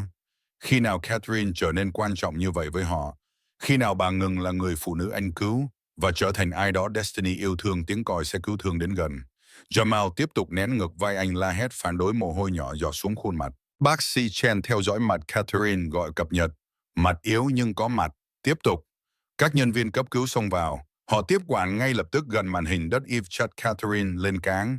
Một trong số họ hỏi Jamal, anh đi cùng chúng tôi không? Anh không do dự, có. Trong xe cứu thương, Jamal nắm tay Catherine trong khi các nhân viên cấp cứu làm việc xung quanh anh. Mặt bà đóng lại, bây giờ mặt nạ oxy che khuôn mặt. Các màn hình kêu bíp đều đặn theo dõi nhịp tim liên tục, cố gắng từ bỏ. Giọng anh thấp chỉ dành cho bà. Bà ở lại với tôi đấy. Bà nghe không Catherine, bà không được từ bỏ, không phải sau mọi thứ. Tại bệnh viện Mount Sinai, bác sĩ Williams đang chờ. Bà nhìn Catherine và biểu hiện bà trở nên nghiêm trọng. Đưa bà đến khoa tim, chuẩn bị phẫu thuật, bà cầu khẩn cấp. Jamal hồi giọng run, chớ đã, chuyện gì đang xảy ra? Bác sĩ Williams kéo anh sang một bên. Catherine có bệnh động mạch vành nặng. Chúng tôi đã quản lý nó bằng thuốc, nhưng bà ấy đã phớt lờ các triệu chứng. Đây là đầu thắt ngực không ổn định. Tim bà không nhận đủ máu. Bà cần phẫu thuật, bà cầu ngay lập tức. Câu hỏi thoát ra, rủi ro là gì? Bác sĩ Williams thành thật. Đó là phẫu thuật tim hộ Jamal. Luôn có rủi ro, nhưng không có nó. Bà không cần hoàn thành câu đó. Bà dừng lại. Bà ấy nên qua được. Bà mạnh mẽ, nhưng chúng tôi cần phẫu thuật ngay bây giờ. Họ đẩy Catherine về phía khu chuẩn bị phẫu thuật. Jamal cố theo, nhưng một y tá chặn anh lại. Giọng cô nhẹ nhưng kiên quyết. Chỉ gia đình được qua điểm này. Những lời thoát ra trước khi Jamal có thể suy nghĩ. Tôi là gia đình, và nhận ra anh nói thật. Y tá nhìn bác sĩ Williams, người gật đầu. Để anh ấy nói tạm biệt, Matt Catherine mở ngắn gửi khi họ dừng cáng. Jamal nắm tay bà. Bà sẽ ổn thôi, bà nghe tôi không, bà sẽ ổn thôi. Và sau đó tôi sẽ mang bà vì làm việc quá sức và không chăm sóc bản thân. Môi bà cử động sau mặt nạ oxy cố, hình thành từ ngữ. Anh lắc đầu, đừng nói, chị chỉ giữ vững. Rồi họ đưa bà qua những cánh cửa và Jamal đứng lại một mình trong hành lang. Bà Chen đưa Destiny đến bệnh viện 1 giờ sau. Con bé chạy đến anh và ôm eo anh, khuôn mặt chôn vào áo sơ mi vẫn đang khóc. Giọng cô run rẩy. Bà ấy sẽ chết phải không bỏ? Giọng Jamal rộng tuyệt. Bố không biết con yêu, bố hy vọng là không. Họ ngồi trong phòng cho phẫu thuật 6 giờ. Destiny cố làm bài tập nhưng bố cuộc sau 20 phút. Thay vào đó cô lấy bút chì màu và bắt đầu về những trái tim giải phẫu chi tiết được ghi nhãn cẩn thận với tất cả các phần cô đã học cho dự án khoa học của mình. Jamal hỏi nhẹ, con đang làm gì vậy con yêu? Destiny trả lời nghiêm túc về trái tim cho cô Catherine. Để trái tim bà nhờ cách hoạt động đúng. Anh kéo cô lại gần đứa trẻ 9 tuổi này đã mất mẹ và bây giờ sợ mắc người khác cô yêu thương. Khi nào điều đó xảy ra? Khi nào Catherine trở nên gắn bó vào cuộc sống của họ đến mức mắt bà cảm giác như mặt gia đình anh nghĩ về đêm 3 năm trước khi anh ngồi trong một bệnh viện khác, một phòng cho khác, trong khi các bác sĩ cô Rashida. Cảm giác bất lực như thế nào khi thế giới kết thúc, khi họ nói với anh bà đã ra đi, điều này cảm thấy giống nhau nhưng khác. Destiny lớn hơn bây giờ, nhận thức hơn về những gì đang xảy ra, và y học đã tiến bộ. Họ có cơ hội ở đây, một cơ hội thực sự. Nhưng nỗi sợ giống hệt nhau, nỗi kinh hoàng nghiền nát đó khi mất ai đó quan trọng. Dòng Destiny nhờ, bố có yêu cô Catherine không? Jamal không biết cách trả lời. Catherine quan trọng với họ, con yêu. Destiny kiên trì. Nhưng bố có yêu bà như bố yêu mẹ không? Anh nghĩ về những cuộc trò chuyện cà phê sáng thứ ba của Catherine. Cách bà đã ủng hộ anh khi mọi người khác nghi ngờ. Bà đã chăm sóc Destiny như thế nào, nuôi dưỡng sự tò mò của con bé. Bà đã cho họ không chỉ cơ hội mà cả hy vọng. Anh thừa nhận bố không biết. Nhưng bố biết bố không thể tưởng tượng cuộc sống của chúng ta không có bà nữa. Destiny gật đầu, như thế điều đó hợp lý. Con cũng vậy. Lúc 11 giờ 34 phút tối, bác sĩ Williams cuối cùng xuất hiện từ cửa phẫu thuật. Bà trông kiệt sức, nhưng biểu hiện bà bình tĩnh. Jamal đứng dậy nhanh đến mức tầm nhìn anh quay. Bà ấy thế nào? Bác sĩ Williams mỉm cười mệt mỏi. Phẫu thuật thành công. Chúng tôi đã làm bạc cầu 3 lần. 3 động mạch bị tắc mà chúng tôi có thể định tuyến xung quanh. Tim bà phản ứng tốt với thủ tục. Trừ khi có biến chứng, bà nên hồi phục hoàn toàn. Đầu gối Jamal nhún ra. Anh ngồi xuống, mảnh tay che mặt. Một tiếng nước nổ xé ra khỏi ngực anh trước khi anh có thể ngăn lại. Nhẹ nhõm và nỗi sợ còn sót lại, và kiệt sức, tất cả đánh vào cùng một lúc. Destiny ôm anh. Thấy chưa, bố không yếu đuối. Bố dũng cảm. Người dũng cảm cũng khóc. Anh ôm con gái và để mình tan vỡ chỉ 1 phút. Để bản thân cảm nhận trọng lượng của việc gần mặt ai đó lần nữa. Để bản thân thừa nhận Catherine đã trở nên quan trọng với họ như thế nào. Cuối cùng anh hỏi, chúng tôi có thể gặp bà không? Bác sĩ Williams chạm vai anh. Bà sẽ hồi phục vài giờ sau đó, các anh có thể gặp bà vào sáng mai. Jamal, anh đã cứu mạng bà lần nữa. CPR của anh giữ bà ổn định cho đến khi chúng tôi có thể đưa bà đến đây. Anh nên biết điều đó. Sau khi bác sĩ Williams rời đi, Jamal ngồi với Destiny trong phòng cho yên tĩnh. Con bé đang ngủ thiếp đi bên cạnh anh, những bức vẽ trái tim rải rác trên ghế. Lời thì thầm của anh dành cho bất cứ lực lượng nào đã để Catherine sống sót. Cảm ơn Rashida đang xem từ đâu đó. Cảm ơn vũ trụ đã cho chúng tôi cơ hội thứ hai. Ngày mai Catherine sẽ thức dậy. Ngày mai họ sẽ tìm ra điều gì tiếp theo. Tối nay họ đã sống sót và điều đó đã đủ. Catherine mồ mạt với tiếng bíp đều đặn của màn hình và mùi thuốc khử trùng của bệnh viện. Mọi thứ đều đầu ngực, cổ họng, toàn bộ cơ thể cảm giác như đã bị tháo rồi và lặp lại mà bà cho là đã xảy ra. Điều đầu tiên bà thấy là Jamal ngủ trên ghế bên giường. Đầu anh nghiêng ở một góc khó chịu, một tay đặt gần tay bà trên chăn. Anh trông kiệt sức, áo sơ mi nhăn, râu quai nón tới màu hàm. Anh đã ở đây bao lâu rồi? Rồi bà nhận thấy Destiny cuộn tròn trên ghế dài dành cho khách quan trong chăn bệnh viện. Bàn tay nhỏ cô vẫn cầm bút chì màu và giấy phủ đầy những bức vẽ trái tim. Họ đã ở lại. Cả hai đã ở lại. Catherine, cố nói nhưng cổ họng quá đầu từ ống thở. Bà xoay sở được một tiếng thì thầm, Jamal. Mắt anh bạc mờ ngay lập tức, tỉnh táo bất chấp sự kiệt sức. Catherine, này, bà tin rồi, tạ ơn Chúa. Anh nghiêng về phía trước, cẩn thận nắm tay bà cảm thấy thế nào? Bà cố mỉm cười, như một chiếc xe tải đâm vào. Nụ cười của anh yếu ớt. Đó là phẫu thuật bà cậu 3 lần đang nói. Bà đã làm chúng tôi sợ chết được. Giọng bà khàn khàn, tôi xin lỗi. Mặt anh di chuyển đến Destiny vẫn đang ngủ. Cô bé yêu bà. Chúng tôi cả hai. Anh dừng lại hàm làm việc. Bà cứu tôi 2 lần Jamal. Lần trước bà là người lạ. Tôi phải giúp. Lần này tôi không thể mất bà vì bà không còn là người lạ nữa. Bà quan trọng với cả hai chúng tôi nhiều hơn tôi nhận ra, cho đến khi tôi nghĩ tôi có thể mất bà. Catherine nghiên cứu khuôn mặt anh thấy mọi thứ anh không hoàn toàn nói được viết ở đó. Có điều gì đó đã thay đổi giữa họ và cả hai đều biết điều đó. Giọng bà yếu, Jamal, anh cần nghỉ ngơi. Chúng ta có thể nói chuyện sau. Nhưng anh không buông tay bà. Tôi sợ Catherine. Sợ mắc bà. Sợ những gì điều đó có nghĩa là. Trong tuần tiếp theo, Jamal và Destiny trở thành đồ đạc thường xuyên trong phòng bệnh của Catherine.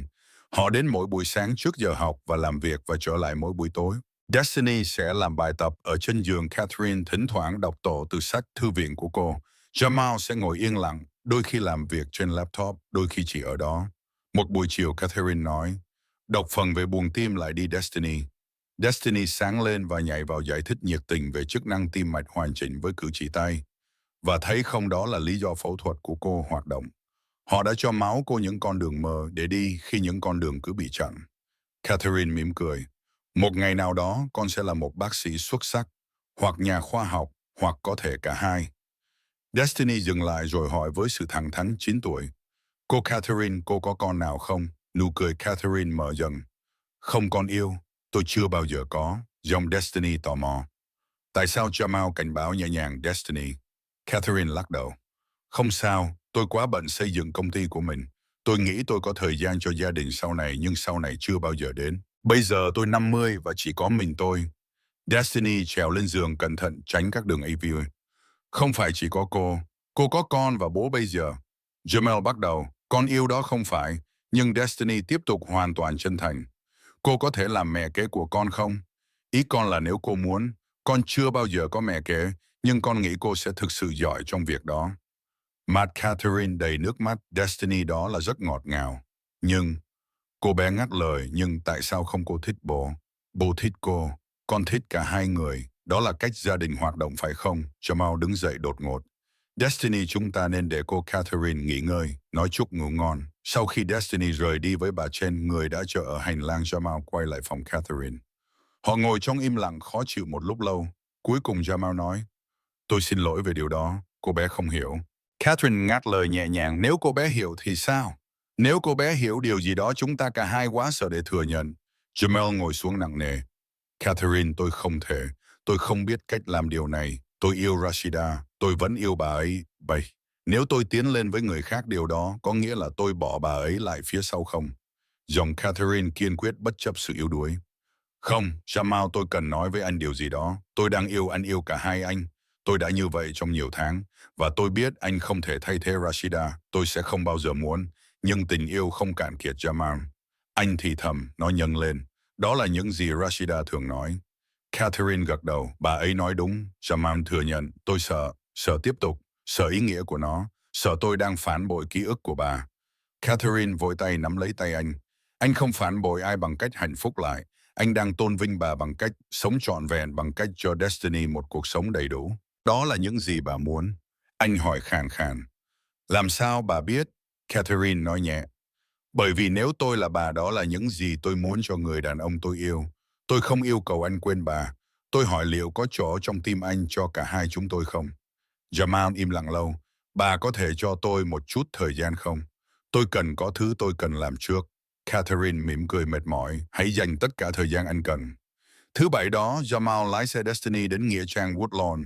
Họ dừng lại và mua hoa tươi, hoa hồng vàng, loài yêu thích của Rashida. Buổi sáng mùa xuân mát mẻ và trong lành chim hót trên cây sồi.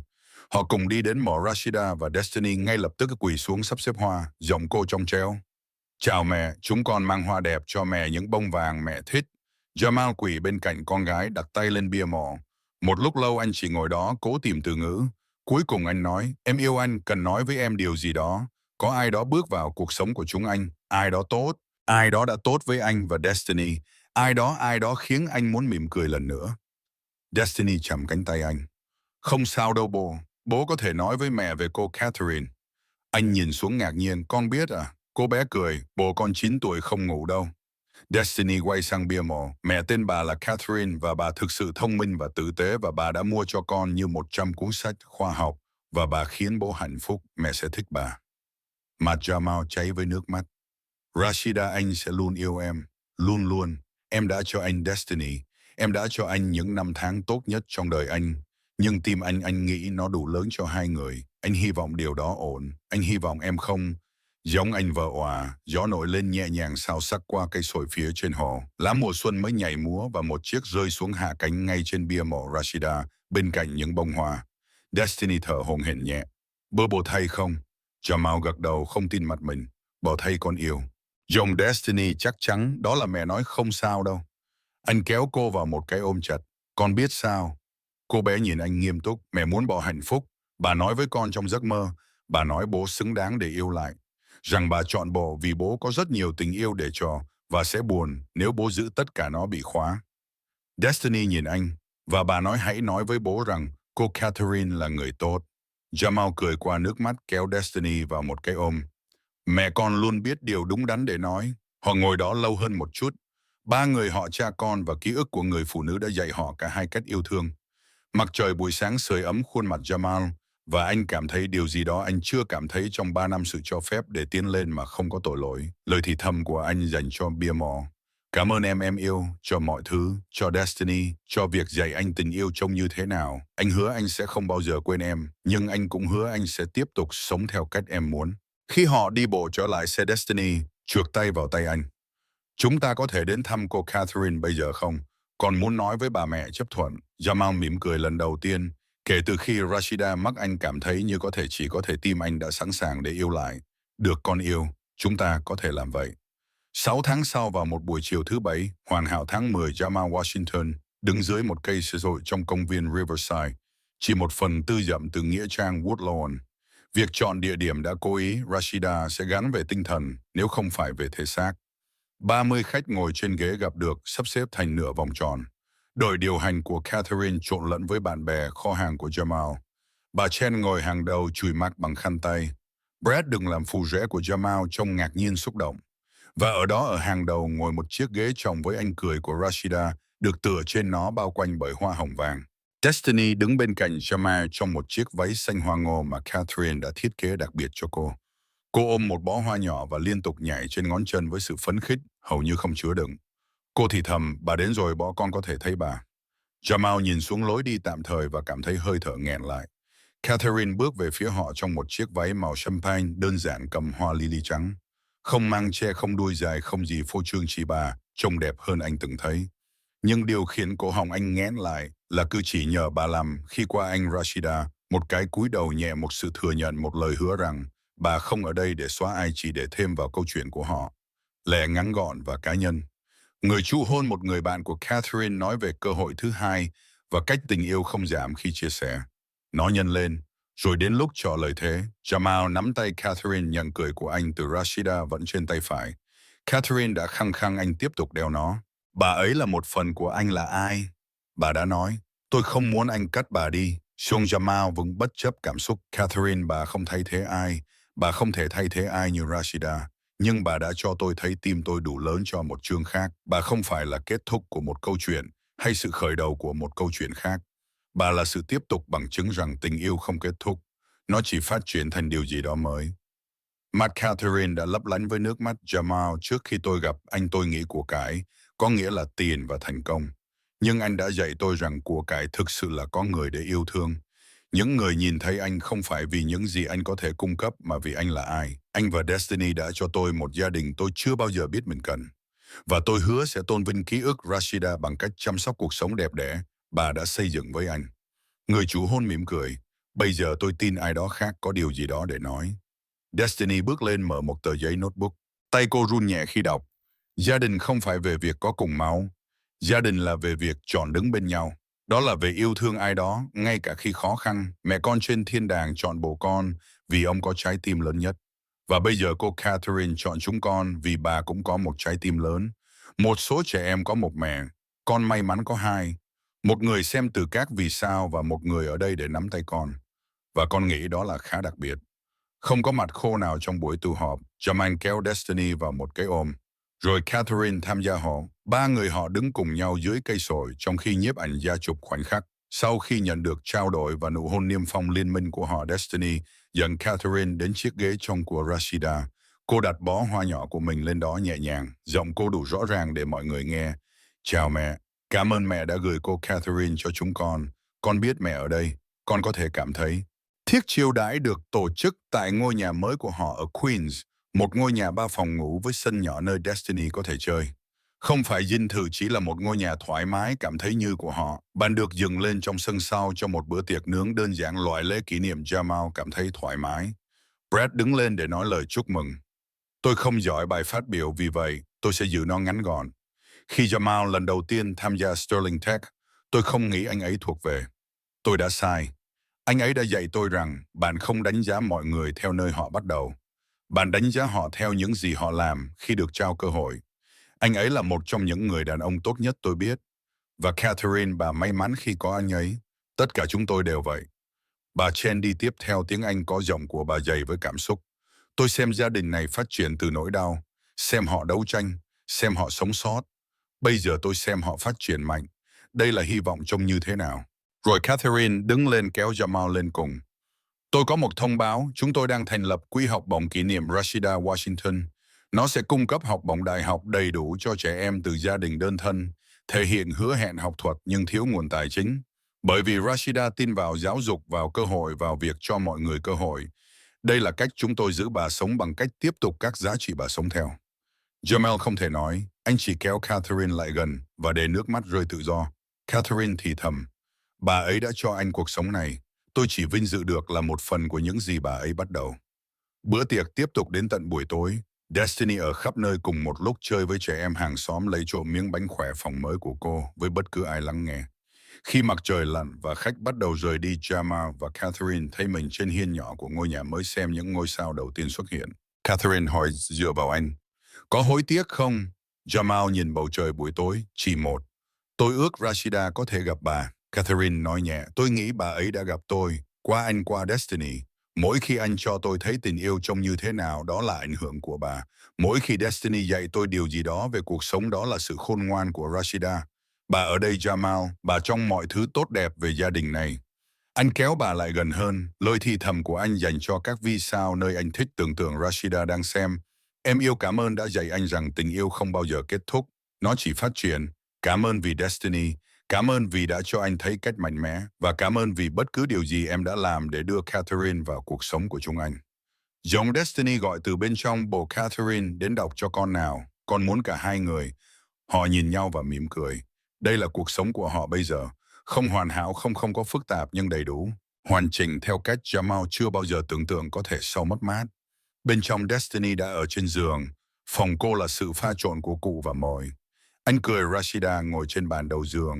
Sách khoa học của Catherine xếp trên kế. Những bức vẽ của ba hình quẻ hải cao một nhỏ che phủ tướng. Họ ngồi ở hai bên giường cô và Destiny đưa họ một cuốn sách về sao và chòm sao.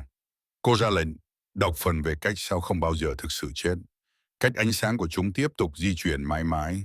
Jamal và Catherine lần lượt đọc giọng nói của họ hòa quyện trong phòng yên tĩnh. Khi họ kết thúc, Destiny gần như ngủ, cô lẩm bẩm. Yêu cô mẹ Catherine. Catherine mỉm cười tim đầy. Cũng yêu con yêu. Destiny tiếp tục, yêu bố. Jamal hôn trán cô, yêu con gái yêu. Và cuối cùng, và cũng yêu mẹ Rashida bất cứ nơi nào mẹ đang ở. Trong hành lang, Jamal nắm tay Catherine. Nhẫn cưới của họ bắt ánh sáng. Cái cũ của anh trên tay phải, cái mới trên tay trái. Cả hai đều quan trọng. Cả hai đều thuộc về. Anh nói đơn giản, cảm ơn. Catherine hỏi, vì cái gì? Giống anh chân thành, vì kiên nhẫn. Vì hiểu rằng yêu bà không có nghĩa là quên bà ấy. Vì tạo cho trong tim bà cho tất cả chúng tôi, kể cả bóng ma của một người phụ nữ bà chưa bao giờ gặp. Catherine hôn anh nhẹ nhàng, bà ấy không phải bóng ma Jamal. Bà ấy là một phần của gia đình này. Sẽ luôn luôn. Họ đi xuống cầu thang cùng nhau qua những bức ảnh cười đã được trưng bày trên tường ký ức môi, bên cạnh những ký ức cũ. Qua tác phẩm nghệ thuật của Destiny cho thấy ba cha mẹ thay vì hai. Qua cuộc sống họ đã xây dựng từ mất mát và cơ hội thứ hai, và hành động đơn giản của một người dừng lại để giúp người khác trên vỉa hè đông đúc. Bên ngoài thành phố rừng với năng lượng vô tận của nó. Nhưng bên trong ngôi nhà nhỏ này, ở Queens, ba người đã tìm thấy nhau chống lại mọi tỷ lệ cuối cùng có những gì họ cần. Không phải của cải, không phải địa vị, không phải hoàn cảnh hoàn hảo. Chỉ tình yêu. Loại nhân lên thay vì chia. Loại chứng minh gia đình không phải về máu đó, là về việc chọn nhau mỗi ngày nghe. Và đó Jamai nghĩ khi anh khóa cửa và đi lên lầu với vợ là món quà giàu có nhất.